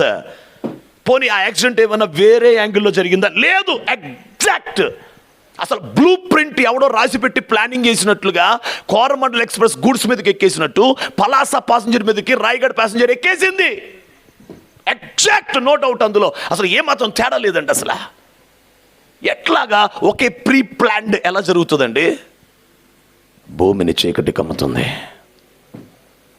ఇప్పుడు నువ్వు కాపాడబడాలి. ఇప్పుడు నువ్వేం చేయాలి? నువ్వు బహు జాగ్రత్తగా ఆలోచించాలి. ఇప్పుడు దేవునికి ఒక స్తోత్రం చెప్పండి. దెసలోనికీయులకు రాసిన పత్రిక 2వ అధ్యాయం, దెసలోనికీయులకు పౌలు రాసిన 2వ పత్రిక 2వ అధ్యాయం 2వ వచనం చదవండి. ఆ 2 వద్దులేం, 3-4 చూడమ్మా ఒకసారి. అది ఆ వచనం కావాలి నాన్న. ఎంతమ్మా? 3వ వచనం చదవండి అందరూ. మొదట భ్రష్టత్వం సంభవించి నాశన పాత్రుడగు పాప పురుషుడు బయలుపరచబడితేనే కానీ ఆ దినము రాదు. చాలు, మీ తలపైకి ఎత్తండి ఫాస్ట్గా. అమ్మా, మొదట భ్రష్టత్వం సంభవించి నాశన పాత్రుడగు పాప పురుషుడనే క్రీస్తు విరోధి బయలుపరచబడితేనే కానీ ఆ దినము అనే యేసయ్య రాకడ రాదు. అంటే ఇప్పుడు ఆ రాకడ రావాలి అంటే దానికి ముందు పాప పురుషుడు బయలుపరచబడాలి. ఆ పాప పురుషుడు క్రీస్తు విరోధి. ఇప్పుడు ఆ పాప పురుషుడికి ముందు సంభవించేది భ్రష్టత్వం. ఇప్పుడు ఏం జరుగుతుంది? దేవుని ఇంట్లో తీర్పు జరుగుతుంది. ఇప్పుడు ఏం జరుగుతుంది? భూమిని చీకటి కమ్ముతుంది. ఇప్పుడు ఏం జరుగుతుంది? భ్రష్టత్వం సంభవిస్తుంది. చెప్పండి ఏంటయ్యా? అనండి నోటితో ఒకసారి. భయపడిపోతున్నారు ఏంటి అసలు? లేనిపోయింది ఎందుకు అని నేను నోటితో అన్నాను కదా, నా మీద కొత్తదేమో అన్నట్టు చెప్పట్లేదు ఏంటి అసలు? హల్లెలూయా, హల్లెలూయా. యేసు రక్తంతో కడగబడిన నీకు భయం ఏంటి అసలు? దేవునికి స్తోత్రం చెప్పు. హల్లెలూయా. ఇప్పుడు చెప్పండి, భ్రష్టత్వం సంభవిస్తుంది కదా. భ్రష్టత్వం అంటే ఏంటి అసలు? భ్రష్టత్వం అంటే ఏంటి? సినిమాలు చూడటమా, టీవీలు చూడటమా, గొడవలు ఆడుకోవటమా, పాపాలు చేయటమా, వ్యభిచారం చేయటమా, దొంగతనాలా, నరహత్యలా? ఏంటి అసలు భ్రష్టత్వం అంటే? ఇప్పటికీ ఎప్పటికీ జ్ఞాపకం పెట్టుకోండి. వాక్యానుసారమైన ఒక స్టేట్మెంట్, ఒక డెఫినిషన్ జాగ్రత్తగా ఆలకించండి. అకార్డింగ్ టు ద బైబిల్, పరిశుద్ధ గ్రంథం ప్రకారం భ్రష్టత్వం, డికే, భ్రష్టత్వం అంటే ఏంటో తెలుసా? అల్పమైన వాటి కొరకు విలువైన వాటిని అమ్మేయటం, వదిలేసుకోవటం భ్రష్టత్వం. మళ్ళీ రిపీట్ చేస్తున్నాను. అల్పమైన వాటి కోసం, ఏమండి 1000 రూపాయల కోసం పిలవబడిన సేవకుడు అనేది ఎందుకు పోగొట్టుకోవాలి సార్? ఒక 100 రూపాయల కోసం నేను పిలువబడిన దైవజనుణ్ణి, నీ పిలుపు, నీ అభిషేకాన్ని ఎందుకు పోగొట్టుకోవాలండి? మీరు అల్పమైన లోక సంబంధమైన కార్యాల కోసం మీ పరిశుద్ధతను ఎలా పోగొట్టుకుంటావు? అల్పమైన తిండి కోసం, నిద్ర కోసం, తిండి కోసం, అల్పమైన మాంసాహార తిండి కోసం ఉపవాస అనుభవాన్ని, ఉపవాసంలో ఉన్నావు, ఆ ఇంటికి వెళ్ళావు, ఆ ఇంటికి వెళ్ళగానే వాళ్ళు ఏదో వండి పెట్టారు, అదే నేను ఉపవాసం ఉంటున్నానులే, అదే మరి ఉంటున్నాను అంటే అదే అలా కాదు వదినా, నువ్వు తిను వదినా, నేను ఎంతో మంచిగా వండాను వదినా, ఈరోజు నేను వండాను వదినా, నువ్వు తినకపోతే ఎలా వదినా, నువ్వు ఏమో కదా ఈరోజు ఉపవాసం నువ్వు 2 రోజులకు మార్చుకోను అనగానే అదే అమ్మాయి ఆలోచిస్తున్నాను, నాకు కూడా అదే ప్రేరేపణ వస్తుంది, మరి అది మార్చేసుకుంటాను లేవే. వాళ్ళు ఏదో వండారంట, ఆ వండిన దానికి ఒక ప్రేరేపణ వచ్చేసేసి ఉపవాస నిర్ణయాన్ని మార్చేసింది భ్రష్టత్వం. ఈరోజు ఉపవాసాన్ని మార్చావు, రక్షణనే మార్చేస్తావు, పరిశుద్ధతనే వదిలేస్తావు, భక్తినే వదిలేస్తావు, నీకు ఇచ్చిన కృపలు వదిలేస్తావు, నీకు ఇచ్చిన అభిషేకం, అగ్ని, మంట, కృప, ఆయన వరం, ఆయన కనికరం, ఆయన స్వరం, దర్శనం, నడిపింపు అన్నిటినీ అల్పమైన వాటి కోసం విలువైన వాటిని వదులుకోవటమే భ్రష్టత్వం. యేసుక్రీస్తు నామములో ఆ భ్రష్టత్వం మన జీవితాలకి అంటకుండా హృదయాల్లోంచి, మనసుల్లోంచి ఇప్పుడే తొలగిపోవునుగాక. గట్టిగా చప్పట్లు కొడుతూ యేసుక్రీస్తు నామములో కృప పొందుకోండి. మనం భ్రష్టులు కాకూడదు. హల్లెలూయా, హల్లెలూయా. ప్రియమైన దేవుని ప్రజలారా, చిక్కుడుకాయల కూర కోసం, కలగూర వంట కోసం తన జ్యేష్ఠత్వం అనే దేవుడిచ్చిన ప్రథముడు, ప్రముఖుడు, జ్యేష్ఠుడు అనే విలువైన జ్యేష్ఠత్వాన్ని వదిలేసుకున్నాడు. అల్పమైన మనుష్యుల కోసం విలువైన దేవుని ఆజ్ఞలు పక్కన పెట్టాడు సౌలు లాంటివాడు.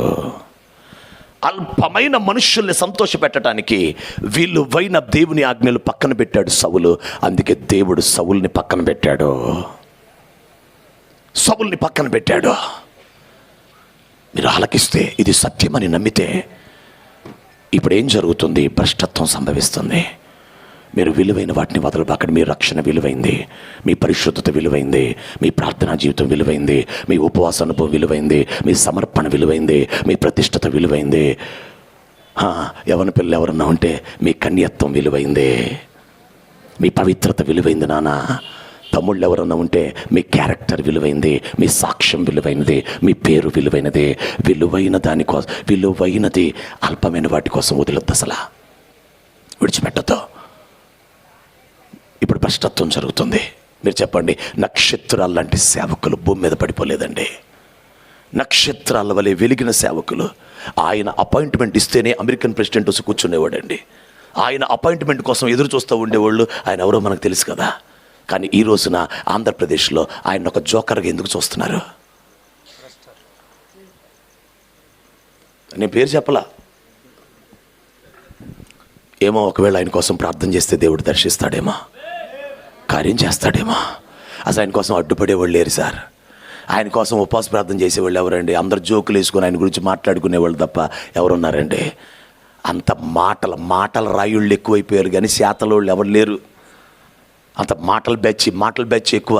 పెత్తనాలు, రాయుళ్ళు వీళ్ళు ఎక్కువ. కొంతమంది రాణీలు కూడా మాటల రాణీలు. దేవునికి స్తోత్ర. మాటలు కాదు, వాళ్ళ కోసం ఏమైనా ఉపవాస ప్రార్థన చేసేది ఉందా? నేనైతే యథార్థంగా చెప్పగలను, ఒకరోజు అంతా ఏడ్చాను నేను ఆయన కోసం. ఎందుకో దేవుడు నాకు ఒక భారం పెట్టాడు. వీడియో ఒకటి చూశానండి, ఒక వీడియో చూశాను, కొంచెం తరుక్కుపోయింది. ఎందుకంటే నాకు ఆయనతో ఒక చిన్న సంబంధం ఉంది. అదేమిటంటే, నేను 9th క్లాస్ చదివేటప్పుడు నా 9వ క్లాస్లో ఐస్ క్రీమ్ షాప్లో పనిచేయడానికి వెళ్ళానండి నేను. మా నాన్న రైలు ఉద్యోగం, మాకేం తక్కువ ఉండదు. కానీ నేను ఖాళీగా ఉండను, నా పిచ్చి పని చేయటం. ఏదో ఒక ఉద్యోగం చేయాలి. వాళ్ళు ఎవరు ఐస్ క్రీమ్ షాప్ పెట్టుకుంటే, నాన్న ఐస్ క్రీమ్ షాప్ పెట్టారంట, నన్ను రమ్మంటున్నారు, నాన్న రోజుకు 10 రూపాయలు ఇస్తారంట. 1996 నేను చెప్పే విషయం. 1996లో ఐస్ క్రీమ్ షాప్లో పని చేద్దామని చెప్పి మా నాన్న హడావుడి చేసి వెళ్ళిపోయా. 10 రూపాయలు, ఆదివారం వెళ్తే ఇంకో 10 ఎక్కువ, నెలకు 300, ఇంకో 10 రూపాయలు ఎక్స్ట్రా, 10 రూపాయలు జీతం. వెళ్తే కరెక్ట్గా American hospital, Saint Ann's hospital road ఉంది కదన్న, పీడబ్ల్యూ గ్రౌండ్ ఆపోజిట్, దాని ఆపోజిట్ పీడబ్ల్యూ గ్రౌండ్ ఎదురుగా ఐస్ క్రీమ్ షాపు. 7 అయింది, పెద్ద మీటింగ్స్ జరుగుతున్నాయి.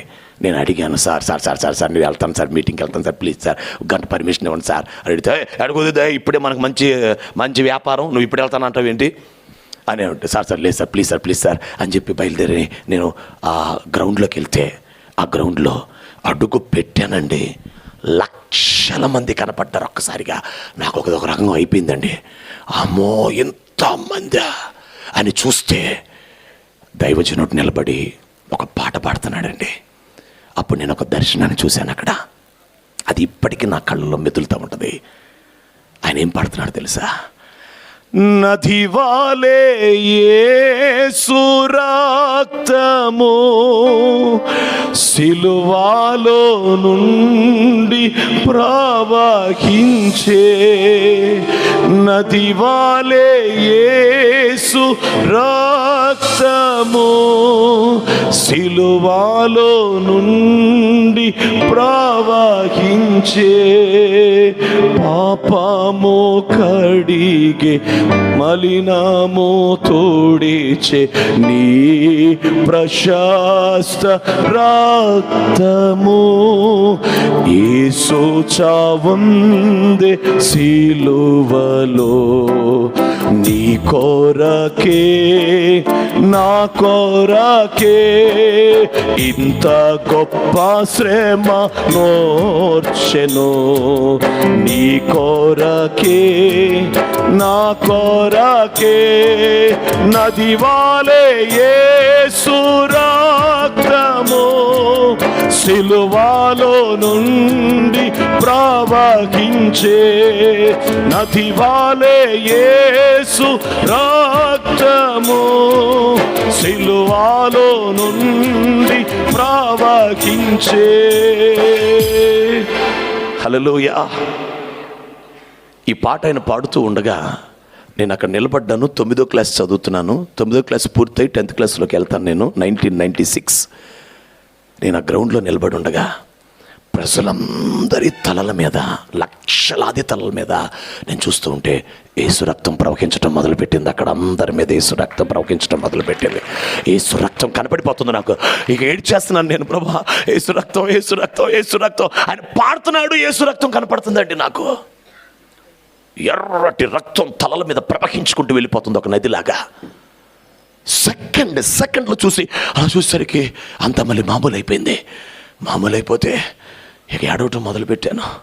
నాకు తెలుసండి ఆ దైవజనుడి అభిషేకం, ఆ దైవజనుడి బలం, ఆ దైవజనుడి ప్రతిష్టత, ఆ దైవజనుడి రోషం.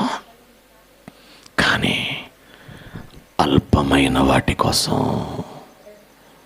అయ్యో అల్పమైన వాటి కోసం ఇంకెక్కువ మాట్లాడాను నేను ఆ సేవకుడి గురించి. నేను ఆయన్ని చూసిన వాడిని. I know his anointing. ఇప్పుడు చెప్పండి, భ్రష్టత్వం సంభవిస్తున్న కాలంలో మనమున్నాం. ఒకటి, దేవుని ఇంటి వద్ద తీర్పు జరుగుతుంది. రెండవది, చీకటి భూమిని కమ్ముతుంది. మూడవది, భ్రష్టత్వం సంభవిస్తుంది. మరి ఇప్పుడు ఏం చేయాలి? ఇలాంటి ఒక 7 చెప్పొచ్చు, టైం లేదు. ఇప్పుడు ఏం చేయాలి? మరి మనం బహు జాగ్రత్తగా ఆలోచించాలి. నిజంగా చెప్పండి, ఆలోచించడానికి సామర్థ్యం ఉందా? అసలు మైండ్ సామర్థ్యం ఉందా? ఎంతసేపు పిల్లోడు డాక్టర్ అనేది నిండిపోయింది కదా, పిల్లోడు ఇంజనీరింగ్ నిండిపోయింది కదా, నీకు రాకడ గురించి ఏం ఆలోచిస్తావిక? అప్పుల గురించి నిండిపోయింది కదా, పిల్లకి పెళ్ళవ్వాలనేది నిండిపోయింది కదా, ఆర్థిక ఇబ్బందులు, అనారోగ్యమే నిండిపోయింది కదా. మైండ్ అంతా కూడా ప్రీ ఆక్యుపైడ్ అయిపోయింది. ఇప్పుడు ఆలోచించమంటే తలనొప్పి వచ్చేస్తుంది అనమాట.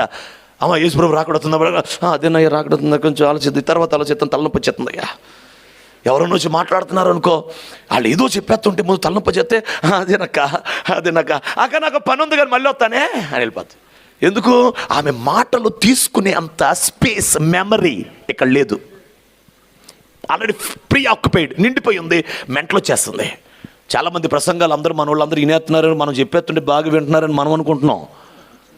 వాళ్ళకి మెంటలు వచ్చి జుట్టు పీక్కుని ఇటు చూసి లాస్ట్లో ఇప్పుడు ఆశీర్వాదం చెప్తే అప్పుడు వెళ్ళిపోదామని చూస్తున్నారు వాళ్ళు. మనం అనుకుంటున్నాం అందరూ బాగా వినేస్తున్నారని. కాదు, ఆల్రెడీ ప్రీ ఆక్యుపైడ్, మెంటలు వచ్చేస్తాను, తలనొప్పి వచ్చేస్తాను. ఇంకా అవ్వలేదా బాబా, అయిపోతే బాగుండు నాయన, అసలు ఏంటి ఇంకా అవ్వలేదేంటి, అదొక రకమైనటువంటి ఫీలింగ్స్. ఎందుకు? Already pre occupied. ఇప్పుడు మరి దేవుని కౌన్సిల్ నీకు అందాలి. ఆలోచనకర్త. క్రిస్మస్ అంటేనే ఆలోచనకర్త కదా. ఎన్ని క్రిస్మస్లు, ఎన్నిసార్లు గారెలు, కోడి మాసం తెగ తినేసావు. మొత్తం ఒక ఆలోచనకర్తగా అయ్యండి నీకు అసలు. మళ్ళీ ఆశ్చర్యకరుడని, ఆలోచనకర్తని తెగ పాటలు పాడి క్రిస్మస్కి మంచి మంచి బట్టలు తప్పులేదండి. మనం కాకపోతే యేసయ్య ఫస్ట్ రాకడ ఎవరు ప్రకటిస్తారు? యేసయ్య మొదటి రాకడ మనమే ప్రకటించాలి, యేసయ్య రెండవ రాకడ కూడా ప్రకటించాలి, తప్పులేదు. కానీ అసలు ఆ ఎస్సెన్స్, ఆ క్రిస్మస్ ఎస్సెన్స్ మనలోకి రాకపోతే, ఆ ఫ్రాగ్నెన్స్ మనలో కనపడకపోతే, what is the use that we celebrating Christmas with expenditure of thousands of rupees, వేల రూపాయల వలన ప్రయోజనం ఏంటి? ఇప్పుడు చెప్పండి. ఆలోచనకర్త కదా ఆయన. మరి నీకు ఆలోచన ఇవ్వటానికి ఈ మైండ్కి ఏమన్నా ఖాళీ ఉందా? అసలు మనసుకి ఏమైనా ఖాళీ ఉందా? ఒక చిన్న మాట చెప్తాను, మీరేమి సిగ్గుగా ఫీల్ అవ్వకుండా నేను చెప్పినట్టు చేయండి. చెయ్యిలా పెట్టండి ఒకసారి, పర్లేదు, ఎవరు పెడతారో వాళ్ళు పెట్టండి, మిగతా వాళ్ళు పర్లేదు, ఏమి ఇబ్బంది పడండి. నేను అమ్మ ఇలా పెట్టమ్మా, చెయ్యి పర్లేదు, కొట్టద్దులే కానీ ఎదుటోళ్ళని ఇలా పెట్టావా, కుడి బొట్టనీళ్ళు ఇలాగనండి ఒకసారి. ఆలోచనలు అనండి, ఆశలు, ఆవేశాలు, ఊహలు, జ్ఞానము. నెత్తిమీద తెచ్చిపెట్టుకోండి, నెత్తిమీద పెట్టుకో, నెత్తి మీద. ఇది మీ మైండ్. చేయి తీసేయండి. అంటే ఒక మనిషికి ఆలోచనలు, ఆశలు, ఆవేశాలు, ఊహలు, జ్ఞానము.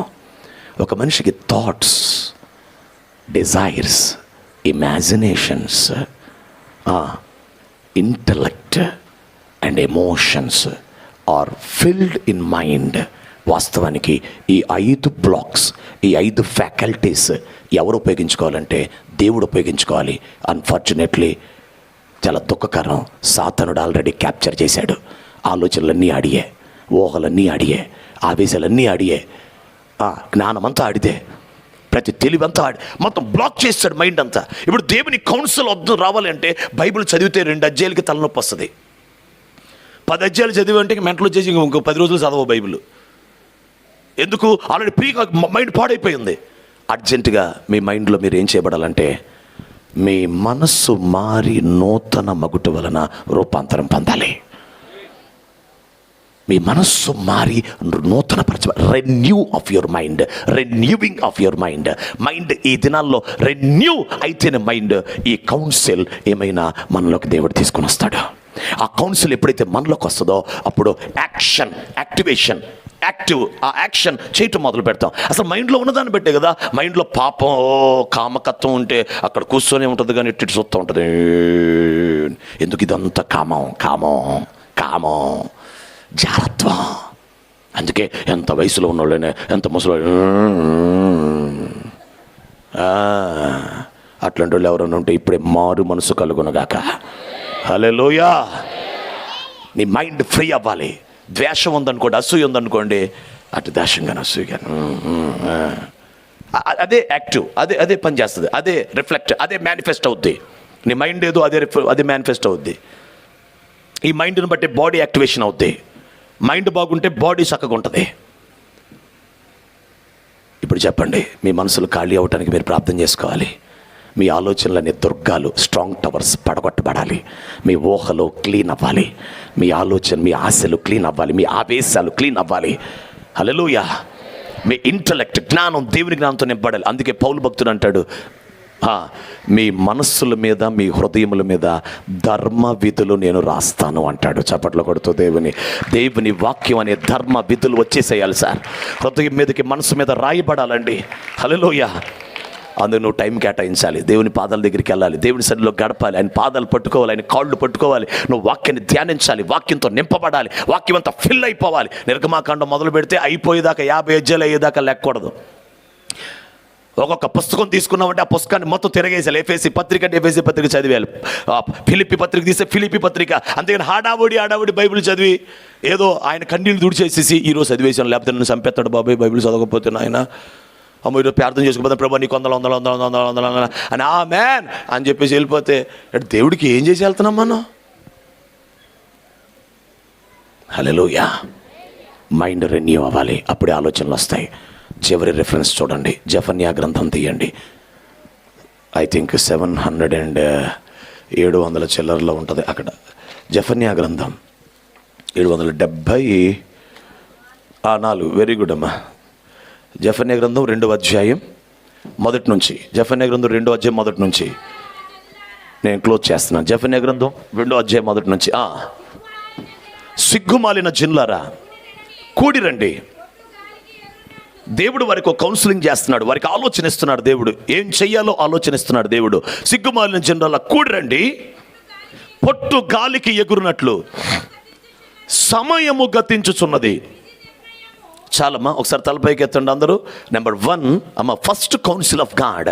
దేవుని మొదటి ఆలోచన మనలోనికి ఈరోజు ఒక మెమరీ కార్డ్. మీ మైండ్ కనుక ఫ్రీ అయితే అందులో ఒక కొత్త మెమరీ చిప్ దేవుడు పెట్టేది ఏమిటంటే, సమయము పొట్టు వలె గతించుచున్నది అనండి ఒకసారి. పొట్టు పొయ్యిలు ఉంటాయి. ఇంత పొట్టును కనుక చేత్తో తీసుకొని గాల్లోకి ఇసిరామనుకోండి, ఆ గాలిలో కొంత పొట్టు ఉంటుంది, కింద కొంత పొట్టు పడిద్ది, అలాగే కొంతంత చెల్లా చెదురైపోద్ది. మీలో ఎవరైనా ఆ పొట్టంతా తీసుకొని చేతిలో కనుక నింపి మళ్ళీ నా చేతిలో కనుక నిండుగా పెడితే వెళ్ళేటప్పుడు ₹1,00,000 రాసేస్తాం మీకు చెక్కు. పొట్టు ఇసిరారు పైకి, గాలిలో కొంత వెళ్ళింది, కింద కొంచెం పడిపోయింది, అదంతా మళ్ళీ తీసుకొని వచ్చి నా చేతిలో అంతే ముద్ద పొట్టు పెట్టగలిగితే ₹1,00,000 సాధ్యమైద్దా? అందుకే ప్రకటించా. స్తోత్రం. కానీ ఇప్పుడు మనకు సాధ్యం అవ్వకపోయినా చాలామంది ప్రకటిస్తున్నారు. అది వేరే సంగతి. దేవునికి స్తోత్రం. దేవుడు నన్ను క్షమించును గాక, వాళ్ళని క్షమించును గాక. ఆమేన్. నా వైపు చూడండి. ఇప్పుడు సమయము ఇప్పటికే సమయం ఏమైపోయిందంటే గతించిపోయింది. ఇప్పుడు ఏం చెయ్యాలి అంటే సమయం సద్వినియోగం చేసుకోవాలి. నేను ప్రకటిస్తున్న మాట ఎంత గొప్ప మాట తెలుసా? ఈ కడవరి దినాలని, ఉగ్రతని నువ్వు తప్పించుకోవటానికి కావలసిన ఒక అద్భుతమైన మాట ఇది. సమయమును సద్వినియోగం చేసుకున్నట. హల్లెలూయా. టైంని సద్వినియోగం చేసుకోవాలి. నేను కొంచెం అనాలిసిస్ చేస్తే నాకు అర్థమైన సంగతి ఏంటో తెలుసా? ఇప్పుడు కడవరి రోజుల్లో, రాకడలో మనం ప్రభు ఎదుటుండి ఉగ్రత తప్పించుకొని ప్రభు ఎదుట మనం నిలబడాలి అంటే ఖచ్చితంగా 10 రోజులు చేసుకునే ప్రార్థన ఒక్క రోజులో చేసుకుంటేనే ఏమన్నా టైం కలిసి వస్తుంది. మళ్ళీ చెప్తున్నా, 10 రోజులు చేసుకోవలసినంత ప్రార్థన ఒక్కరోజు చేసుకుంటేనే ఏమైనా కొంచెం సక్సెస్ అయ్యే అవకాశాలు ఉన్నాయి. అది కూడా గ్యారంటీ లేదు. ఎవరన్నా ఓవర్ టైం ఒకరోజు చేస్తారు, ఓటీ 10 రోజులది ఎవరు చేస్తారు సార్? 10 రోజుల టైం, 10 రోజుల ప్రార్థన ఒక రోజులో పూర్తి చేయాలంట. అలా చేసుకుంటే తప్ప అవ్వదు పని. హిజ్కియా దగ్గరికి యెషయాను పంపాడు. నీ సమయం లేక నీ మరణం అవుతున్నావు, ఇల్లు చక్కబెట్టుకో అన్నాడు. ఈ హిజ్కియా గోడ తట్టు తిరిగి ప్రార్థన చేసి, నన్ను బతికించు ప్రభా, బతికించు ప్రభా, బతికించు ప్రభా, నన్ను బ్రతికించు ప్రభా, ప్లీజ్ ప్రభా, నేను ఎలా నడుచుకున్నా నీకు తెలుసు ప్రభా అని కన్నీళ్ళు విడుచుట చూచి దేవుడు కాదు, అది అడగలేదు. ఏమడిగాడు తెలుసా? నా ఇల్లు చక్క పెట్టుకోమని చెప్పావు కదా, చక్క పెట్టుకోవటానికి టైం ఇవ్వయ్యా అని అడిగాడు దేవుణ్ణి. నన్ను బ్రతికించు అని అడగలేదు హిజ్కియా.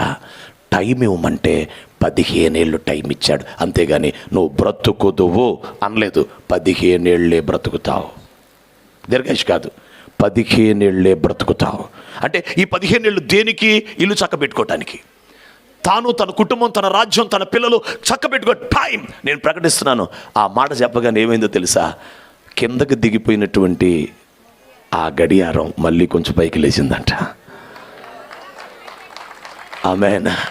మీరు నా వైపు చూస్తే ఆ హిజ్కియా దేవుడే ఈ రాత్రి మన మధ్య ఉన్నాడు. హిజ్కియా దేవుడే మన మధ్య ఉన్నాడు. హిజ్కియా దేవుడే మన మధ్య ఉన్నాడు. నేను ప్రకటిస్తున్నాను, your time will be redeemed in Jesus name. యేసుక్రీస్తు నామములో ప్రకటిస్తున్నాను, మీ సమయం విమోచించబడును గాక. మీ టైం ఏమవ్వాలంటే విమోచించబడాలి. నెంబర్ 2, మీ టైం ఏమవ్వాలంటే సాతాను చేతిలో నుంచి విడిపించబడాలి. మీ టైంని సాతాను పట్టుకొని ఉన్నాడు. టైంని సాతాను పట్టుకొని ఉన్నాడు. ఆల్రెడీ టైం దాటిపోయింది, ఇప్పుడు విమోచించాలి. గడియారం ముళ్ళు మార్చాలి దేవుడు. నీకు టైం అడ్జస్ట్ చేయాలి, నువ్వు ప్రిపేర్ అవటానికి, రెడీ అవటానికి. ఇప్పుడు ఏం చేయాలో బహు జాగ్రత్తగా ఆలోచించమంటే సమయం సద్వినియోగం చేయాలి. సమయం సద్వినియోగంలో చేసేదేమిటి? ప్రార్థనే కదా. చేసేదేమిటి? దేవుని సమయం గడపడం, వాక్యం ధ్యానించడం, ఆయన పాదాల దగ్గర ఉండడం, ఆయన సన్నిధిలో గడపడం. దిస్ ఈస్ ద ఇంపార్టెంట్, చాలా ప్రాముఖ్యమైన పని కడవరి కాలంలో దేవుని సంఘానికి. ఆయన ఏ జామును వచ్చినో మనకు తెలియదు. నా వైపు చూడు. ప్రొద్దు గురింకినప్పుడు వచ్చినా, అర్ధరాత్రి అప్పుడు వచ్చినా, కోడి కుయ్యినప్పుడు వచ్చినా, తెల్లవారినప్పుడు వచ్చినా మనకు తెలియదు. ఆయన ఎప్పుడు వచ్చినో తెలియదు. అందుకని ప్రతి జాము మేల్కొని ఉండాలి. రాత్రి 4 జాములు, పగలు 4 జాములు, మొత్తం 8 జాములు. 8 3 24. ఈ 24 గంటల్లో 8 జాములు ఉన్నాయి. ఏ జామున ఆయన వస్తాడో తెలియదు. పగలు వస్తాడా, రాత్రి వస్తాడో తెలియదు. ప్రతి జాముకి 1 గంట మేల్కొని ఉంటే మొత్తం 8 గంటలు. విశ్వాసి ఓవర్ ద క్లాక్, ఒక అరౌండ్ ద క్లాక్ 8 అవర్స్, 8 గంటలు కనుక 1 గంట ప్రార్థన చేసి 2 గంటలు పనులు చేసుకొని, మళ్ళీ ఇంకో వెంటనే ప్రార్థన చేసుకొని, మళ్ళీ 2 గంటలు పనులు చేసుకొని, వేసిన ప్రార్థన మ్యాట్ తీయకుండా ఆ ప్రార్థన మ్యాట్ని అలాగే ఉంచి, మళ్ళీ వస్తాగా 2 గంటలకి అని పదే ప్రార్థనలు చేసుకునే వారిదే పరలోకం. ఊరికనే మోసపోబాకండి, మమ్మల్ని చూసి ఇంకా మోసపోబాకండి. దేవునికి స్తోత్రం. మేము కనపడతాం ఎట్టాగానే, అయ్యా మీరు ఏదో చెప్పారు కదయ్యా, మేమేదో చెప్తాం, మీరు మమ్మల్ని చూసి మోసపోబాకండి అమ్మా. దేవుని వాక్యం చెప్తున్న సంగతి, అధికమైన సమయం ప్రార్థనలో గడపకపోతే లేదు ఛాన్స్. నేనేదో స్టేజీ కట్టారు, నాకు అవకాశం దొరికిందని చెప్పి నేను కేకలేట్లా. ఈ సంవత్సరంలో జూన్ మాసంలో దేవుని ఆత్మ నన్ను దర్శించినప్పుడు ఆ రోజు నుంచి నా ప్రార్థనా సమయాలు నేను మార్చుకున్నాను. జూన్ నెలంతా గదిలోంచి బయటికి రాలేదు. సభలు లేవు, స్టేజీలు లేవు, ఆరాధన లేదు, మనుషులతో మాట్లాడాల, ఫోన్ లేదు, ఏమీ లేదు. ఆయన పాదాల దగ్గర గడిపాను. సెప్టెంబర్ మాసంలో 14 రోజులు గడిపెట్టాను ఇంట్లోకి వెళ్ళి. నేను ఏది చేశానో అదే ప్రకటిస్తున్నాను. ఊరికి కళ్ళబుల్లి కబుర్లు, స్టేజీ గడితే అల్లరి చేయటం కాదు. ఇది ఏదైనా ఆయన పాదాల దగ్గరే మనం గడిపితేనే పొందగలం. అప్పుడే ఆ టైం లైన్ నీకు అర్థమవుతుంది. గాడ్స్ టైం లైన్, దేవుని కాలమానం, దేవుని అలారం నీకు అర్థమవుతుంది. లేకపోతే అర్థం కాదు, నువ్వు గ్రహించలేవు. అసలు ఇంపాసిబుల్. అప్పటికప్పుడు ఏం చేయాలి, ఎలా సిద్ధపడాలి, ఎలా సరి చేసుకోవాలి, ఏం చేయాలి, ఎలా ప్రార్థించుకోవాలి, ఎలా ఆ టైం లైన్ నువ్వు పట్టుకోవాలంటే you should be in prayer. సమయం ఖచ్చితంగా పెట్టుబడి పెట్టాలి. ఇక నిద్రమత్తు, కడుపు నొప్పి వస్తుంది, కాళ్ళు నొప్పి వస్తుంది, నేను చేయలేను, నిలబడి చేస్తా, కూర్చొని చేస్తా, నువ్వు ఎలా చేస్తావో చెయ్యి, నువ్వు దేవుని సన్నిధిలో గడపాలి టైం, అంతే. సమస్య ఏం లేదు. అని ఏ జామున వస్తాడో మనకు తెలియదు. ప్రతి జాము ప్రార్థన చేయాలి. దేవునికి స్తోత్రం. యేసుక్రీస్తు నామములో దేవుడు మీ ప్రార్థన జీవితాన్ని పెంచునుగాక. ఇప్పుడు ఏం చేయాలి? అధిక సమయం ప్రార్థనలో గడపాలి. ఆయన పాదాల దగ్గర ఉండాలి. సమయం పొట్టువలే గతిస్తుంది. దేవునికి స్తోత్రం. హల్లెలూయా. రైట్, 9 దాటిపోయింది, 10 దాటింది. నెంబర్ 2 ఒకసారి చదువమ్మా, ఫాస్ట్గా ముగిస్తున్నాను. కాదమ్మా, కిందకి మళ్ళీ ఎన్నిసార్లు ఎందుకు తిడతావమ్మా అందరినీ? విధి నిర్ణయం కాకమునిపే, మీ మీదకి రాకమునిపే,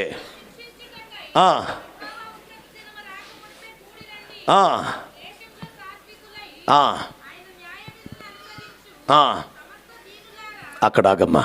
సాత్వికులై న్యాయ విధులు అనుసరించు సమస్త దీనులారా. అంత తలపైకి ఎత్తండి. న్యాయ విధులు అనుసరించువారు అనండి ఒకసారి. అనగా దేవుని వాక్యమును అనుసరించువారు. ఇదే సీజనో తెలుసమ్మా, ఇదే కాలమో తెలుసా? ఇక వాక్యాన్ని అనుసరించవలసిన కాలంలోకి వచ్చేసాం. ఇక హల్లెలూయా. ఇక ఊరికి మాటలు చెప్పుకుంటూ వెళ్తే కుదరదండి. వాక్యాన్ని అనుసరించవలసిన కాలానికి వచ్చేసాం. మరి ఎవరు అనుసరిస్తారు? దేశములో సాత్వికులే అనుసరిస్తారు. అందరికి అవ్వదు sir. Everybody cannot follow the word of God. Only the meek can follow the word of God. Only the humble can follow the word of God. Not everybody. అందుకే భూలోకములో మిక్కిలి సాత్వికుడైన మోషేకే వాక్యాన్ని ఇచ్చాడు దేవుడు. భూలోకంలో మిక్కిలి సాత్వికుడైన మోషేకి కొండ మీద దేవుడు ప్రత్యక్షతనిచ్చాడు. హల్లెలూయా. ఎందుకు? సాత్వికుడైతేనే తిరిగి ప్రశ్నించడు. ఏమనంటే, పలానోడు మాట వినకపోతే ఆడి మీదకి 4 తరాలు దోషం వస్తుందని చెప్పు అంటే, నువ్వు దోషం అంటావేంటి ప్రభా, శాపం అంటావేంటి అని అడగడు సాత్వికుడు. దేవునికి స్తోత్రం. వాక్యమును సాత్వికుడైన మోషేకి దేవుడు ప్రత్యక్షపరిచాడు. భూలోకంలో మిక్కిలి సాత్వికుడు. మొదట మీరు సాత్వికం సంపాదించుకుంటే వాక్యాన్ని అనుసరించే కృప వస్తుంది. వాక్యాన్ని అనుసరించడం అనే ప్రయత్నం మీ వల్ల కాదు. ముందు సాత్వికత సంపాదించుకోవాలి. సాత్వికత ఎక్కడి నుంచి వస్తుంది? ఆత్మఫలం, పరిశుద్ధాత్మ ఫలం. That is a fruit of spirit. పరిశుద్ధాత్మను అడగాలి, నాకు సాత్వికం ఇవ్వు ప్రభువా, సాత్వికం యాక్టివేషన్లోకి తే ప్రభువా, సాత్వికం నా ఆత్మలో యాక్టివేషన్ అవ్వాలి ప్రభువా. అప్పుడు ఏ వాక్యానికి నేను లోబడిపోతాను, ఏ దైవజనుడు చెప్పినా నేను లోబడిపోతాను. నేను గర్విష్ఠిని ప్రభువా, అహంకారిని ప్రభువా, దుర్మార్గురాలిని ప్రభువా, దుర్మార్గుని ప్రభువా, గర్వాంధుని ప్రభువా. నాయనా నాకు సాత్వికమే ప్రభువా, సాత్వికం. యాకోబు కూడా ఏమంటాడు? మీరు సాత్వికముతో వాక్యమును అంగీకరించుడి. మీ లోపల నాటబడి మీ ఆత్మను రక్షించడు శక్తిగల వాక్యమును సాత్వికంతో అంగీకరించుడు అంటాడు యాకోబు. దేవునికి స్తోత్రం. ఇప్పుడు సాత్వికం ఎలాగా? ఆత్మఫలం. మీరు చెప్పండి. కోపం, ద్వేషం, అసూయ, పగ, మత్సరం ఇవన్నీ మీలో నుంచి బయటికి రావడానికి ఎంత టైం పడుతుంది? కోపం, ద్వేషం, అసూయ ఇప్పుడు నేను టైం కాకపోతే ఎన్ని వచ్చేస్తాయి బయటికి? ఇప్పుడు టైంకి మైకు పెట్టకపోతే నాకు ఉంటుంది. ఇప్పుడు కోపం, ద్వేషం, అసూయ, పగ, మత్సరం లోపల నుంచి బయటికి రావడానికి ఎంత టైం పడుతుందమ్మా? నిమిషమో, సెకండో, సంథింగ్. ఓకేనా? ఇప్పుడు అడుగుతా, ప్రేమ, సంతోషం, సమాధానం, విశ్వాసం, మంచితనం, సాత్వికం, ఆశానిగ్రహం, దయాళత్వం ఇది రావడానికి ఎంత టైం పడుతుందమ్మా? అంటే విపరీతంగా శరీరాన్ని ఫలించేస్తున్నాం కానీ ఆత్మ ఫలించట్లా. కానీ చెప్పుకునేది ఏంటంటే, నాది 25 ఏళ్ళు క్రైస్తవున్నమ్మా, నేను క్రైస్తవురాలని 30 ఏళ్ళమ్మా, నాది 40 ఏళ్ళు ఎక్స్పీరియన్స్ అమ్మా. కానీ లోపల నుంచి వచ్చేది మొత్తం శరీరమే కానీ ఆత్మఫలం రాదు. దేవునికి స్తోత్రం. ఆత్మఫలమును ఎక్సర్సైజ్ చేయాలి. నీ ఇంట్లో ఎవరైనా మాట వినని వ్యక్తో, లేకపోతే నిన్ను ఇబ్బంది పెట్టి నిన్ను చాలా టార్చర్ పెట్టే పరిస్థితి ఉంటే వాళ్ళ దగ్గర నువ్వు సాత్వికం నేర్చుకోవచ్చు, ఎక్సర్సైజ్ చేయొచ్చు. చాలామంది వీడు ఎప్పుడు సత్తాడా అని చూస్తారు. వీడు సత్తే బాగుండు, అందరూ చచ్చిపోతున్నారు రోడ్డు మీద, వీళ్ళు చావట్లేదమ్మా. అందరూ కాదు, నువ్వు వాళ్ళని బట్టి సాత్వికం నేర్చుకోవచ్చు. ఇప్పుడు సేవకులుగా మిమ్మల్ని ఏమైనా ద్వేషిస్తున్నారనుకో, సహనం నేర్చుకోవచ్చు. దైవజనులుగా మేము నేర్చుకోవాల్సినవి ఉన్నాయి. అది ప్రాక్టీస్ అవ్వాలి, ఎక్సర్సైజ్ అవ్వాలి, అభ్యాసం అవ్వాలి. అభ్యాసముతోనే ఆత్మఫలం బయటకు వస్తుంది, మేనిఫెస్టేషన్ జరుగుతుంది. ఊరికినే గుడ్డెద్దు చేలో పడినట్టు భక్తి చేయకూడదు. క్రైస్తవ భక్తి జీవితం భ్రమ కాదు, ఊహ కాదు. క్రైస్తవ భక్తి జీవితం వాస్తవమైనది, ప్రత్యక్షమయ్యేది. It's reality. Christianity is reality, not any ఊహించుకోవటం కాదండి. ఊహల ప్రపంచం, భ్రమల ప్రపంచం కాదు క్రైస్తవ్యం. వాక్యము రాస్తున్నట్టుగా మనలో రియాలిటీ బయటకు వస్తుంది. విశ్వాసంతో పలుకుతున్న మాట కాదు, అనుభవిస్తూ పలుకుతున్న మాట. యేసుక్రీస్తు నామములో నేను ప్రకటిస్తున్నాను, ఆత్మఫలమైన సాత్వికాన్ని ఫలించి వాక్యాన్ని, న్యాయ విధులు అనుసరించేవారు. హల్లెలూయా. ఇంకొక్కసారి అమ్మా నువ్వు చదివే అమ్మా, కంటిన్యూషను. ఓకే, అదిగో వినయము గలవారై నీతిని అనుసరించిన ఎడల చప్పట్లు కొట్టండి. ఒకవేళ ఉగ్రత దినమున దాచబడుదురు, you will be kept, you will be secured and protected in the day of wrath. ఉగ్రత దినమున మీరు కాపాడబడతారు. ఎప్పుడు? నా వైపు చూడండి. వినయము గలవారే నీతిని అనుసరించిన ఎడల, 1 సమయాన్ని సద్వినియోగం చేసుకుంటే, 2 సాత్వికులై వాక్యాన్ని అనుసరిస్తే, 3 వినయము గలవారై నీతిని అనుసరించాలి. నీతి అనండి అందరూ ఒకసారి. హల్లెలూయా.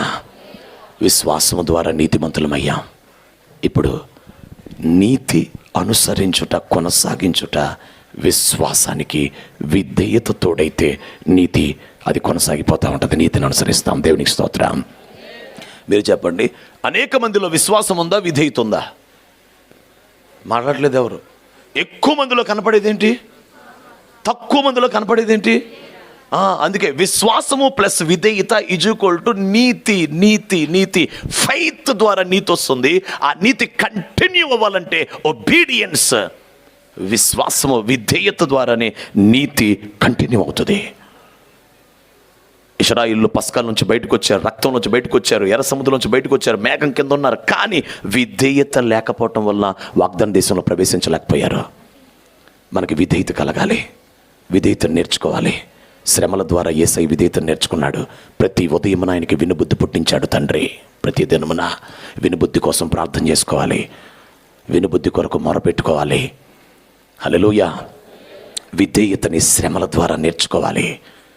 విధేయులకు పిల్లలవ్వాలి. Obedience is very important in this last days. విధేయత, లోబడుట అంటే విశ్వాసం వలన నీతిమంతులైన వాళ్ళు విధేయత వలన నీతిని అనుసరించే వాళ్ళు అవుతారు. మళ్ళీ రిపీట్ చేస్తున్నాను, విశ్వాసం వలన నీతిమంతులైన వారు విధేయత వలన నీతిని అనుసరించే వాళ్ళు అవుతారు. If you follow the righteousness of God, దేవుని నీతిని నువ్వు ఫాలో అయితే, నువ్వు గనక అనుసరిస్తే, ఒకవేళ ఉగ్రత దినమున దాచబడతావు. ఉగ్రతతో రాబోతున్నాడు. ఇప్పుడు ఏం చేయాలి? బహుజాగ్రత్తగా ఆలోచించాలి. 1, సమయాన్ని పోనివ్వకుండా సమయాన్ని సమర్పించండి. నెంబర్ 2, సాత్వికులై వాక్యాన్ని అనుసరించాలి. నోడుతానండి, రైట్. 3, వినయము గల వారి నీతిని అనుసరించాలి. మీరున్న స్థలంలో లేచి నిలబడండి. బైబిల్ కుర్చీలో పెట్టండి, చేతులు పైకెత్తండి. Thank you Holy Spirit God. Thank you Jesus. We praise you and we magnify thy holy name. We lift up thy holy name. 2 చేతులు పైకెత్తి, ప్రభువా, నేను నా కుటుంబం దైవోగ్రత నుంచి తప్పించుకోవాలి. మేము రక్షణ పొందిన వాళ్ళం, బాప్తిసం పొందిన వాళ్ళం. ఇప్పుడు జరుగుతున్న భయంకరమైనటువంటి శ్రమల్లో, భయంకరమైన ఈ రాకడ దినాల్లో, ఉగ్రత దినాల్లో తీర్పు దేవుని ఇంటి వద్ద ఆరంభమైంది. తీర్పు దేవుని ఇంటి వద్ద ఆరంభమైంది. చీకటి భూమిని కమ్ముతుంది. భ్రష్టత్వం సంభవిస్తుంది. ఓ లార్డ్ ప్రొటెక్ట్ మీ, ఓ లార్డ్ ప్రొటెక్ట్ మీ. ప్రభువా నన్ను, నా కుటుంబాన్ని కాపాడు అని చెప్పి జెన్యూన్ గా హృదయం తెరవండి. ఓ లార్డ్ ప్రొటెక్ట్ మీ. నోరు తెరిస్తే కృప పొందుకుంటాం. ఒక విశేషమైన ప్రార్థనాత్మ నీ మీదకు దిగి రాబోతుంది. విశేషమైన దేవుని శక్తి నేను తాకబోతూ ఉండగా, దేవుని బలం నేను తాకబోతూ ఉండగా నీ ప్రార్థనా జీవితాన్ని మార్చివేయబోతున్నాడు. మెలకువగలిగిన ప్రార్థనాత్మ నీకు ఇవ్వబోతున్నాడు. గంటలు గంటలు, దినములు దినములు, రోజులు రోజులు ప్రార్థించే కృప పరిశుద్ధాత్మ నీకు దయచేయబోతున్నాడు. Come on receive in the name of Jesus the Christ. యేసు క్రీస్తు నామములో ప్రత్యేకమైన విశేషమైన కడవరి కాలపు ప్రార్థనాత్మ పొందుడి. Receive in Jesus' name. Receive the fire of God. దేవుని అగ్నిని పొందుడి. ఆత్మలో మంట, సమర్పణ, తీర్మానం, ఆత్మలో రేపబడి తాకబడు. Yes, this is the time. Receive, my dear. Hallelujah, hallelujah. తమ్ముడు, చెల్లి, అక్క, ఒక తీర్మానం, ఒక నిర్ణయం, ఒక తీర్మానం, ఒక నిర్ణయం. You have to make a decision. ఉగ్రత నుంచి నువ్వు, నీ కుటుంబం కాపాడబడాలి. ఉగ్రత నుంచి నీవు, నీ కుటుంబం కాపాడబడాలి. ప్రభు రాకడా, ఆయన రాబోతూ ఉన్నాడు. మగిమగల రాకల్లో సంఘం ఎత్తబడాలి. We must be protected in these last days. చివరి దినాల్లో మనం కాపాడబడాలి. ఏర్పరచబడిన వారు సైతం మోసగించబడే దినాలు ఇవి. నువ్వు ప్రొటెక్ట్ చేయబడాలి. అందుకు సమయం, సమయం, సమయం, సమయం, టైం, టైం, టైం. సమయం నువ్వు దేవునికి ఇవ్వాలి. సమయం, టైం. సమయం సమర్పించండి, సమయం సమర్పించండి, సమయం సమర్పించండి. న్యాయ విధులు అనుసరించండి. సాత్వికులవ్వండి. ఆత్మ ఫలం. నోరు తెరువమ్మా, నోరు తెరువు. Yes yes, very good, very good. ఇప్పటికే కొంతమంది తల్లులు ఏడుస్తున్నారు, కొంతమంది తల్లులు కన్నీళ్లు విడుస్తున్నారు. ఇప్పటికే కొంతమంది ఆశపడుతున్నారు. They are receiving the power of Almighty. దేవుని శక్తిని పొందుతున్నారు. Yes, thank you Jesus, Jesus. Yeshua నీకు స్తోత్రం, యావే నీకు స్తోత్రం. Thank you. ఎస్ ఎస్, పరిశుద్ధాత్మ సన్నిధి. ఒక్కొక్కరు రిసీవ్ అండ్ క్యారీ ఇట్. పొందుకొని తీసుకొని వెళ్ళండి. ప్రభు సన్నిధిని మోసుకొని వెళ్ళండి. తల్లులారా, తండ్రులారా. Thank you Jesus, thank you Jesus. సమయాన్ని పెంచండి. రేపు టైం టేబుల్ ఏమిటి చెప్పండి. దేవునికి చెప్పండి, రేపు టైం టేబుల్ ఏంటమ్మనేది చెప్పండి. That will be the success. That will grand success. That will be the very powerful moment in your life. రేపు టైం టేబుల్ ఏమిటి? రేపు ఎన్ని గంటలకు ఇస్తావు? రేపు ఎంతసేపు ప్రార్థన చేస్తారు? ఎంతసేపు వాక్యం చదువుతారు? ఎంతసేపు సమయం ఇస్తావు? ఎల్లుండు డిసెంబర్ అంతా 2024 రాబోతుంది. ఏం విత్తబోతున్నావు? డిసెంబర్లో విత్తేదే జనవరిలో కోయబోతున్నావు. డిసెంబర్ ఈ నెల విత్తే నెల. We have to so something. మనం విత్తాలి. అప్పుడే 2024లో కోయగలుగుతాం. ప్రార్థనని, ఉపవాసాన్ని, కన్నీళ్ళని విత్తండి. పరిశుద్ధాత్మకు అప్పగించుకోండి. నీతిని అనుసరించండి. ఉగ్రత నుంచి తప్పించబడదాం, ఉగ్రత నుంచి దాచబడదాం. దేవుని సేవకులు ప్రార్థనలో నడిపిస్తారు. ఏకీభవిద్దాం. Thank you Jesus.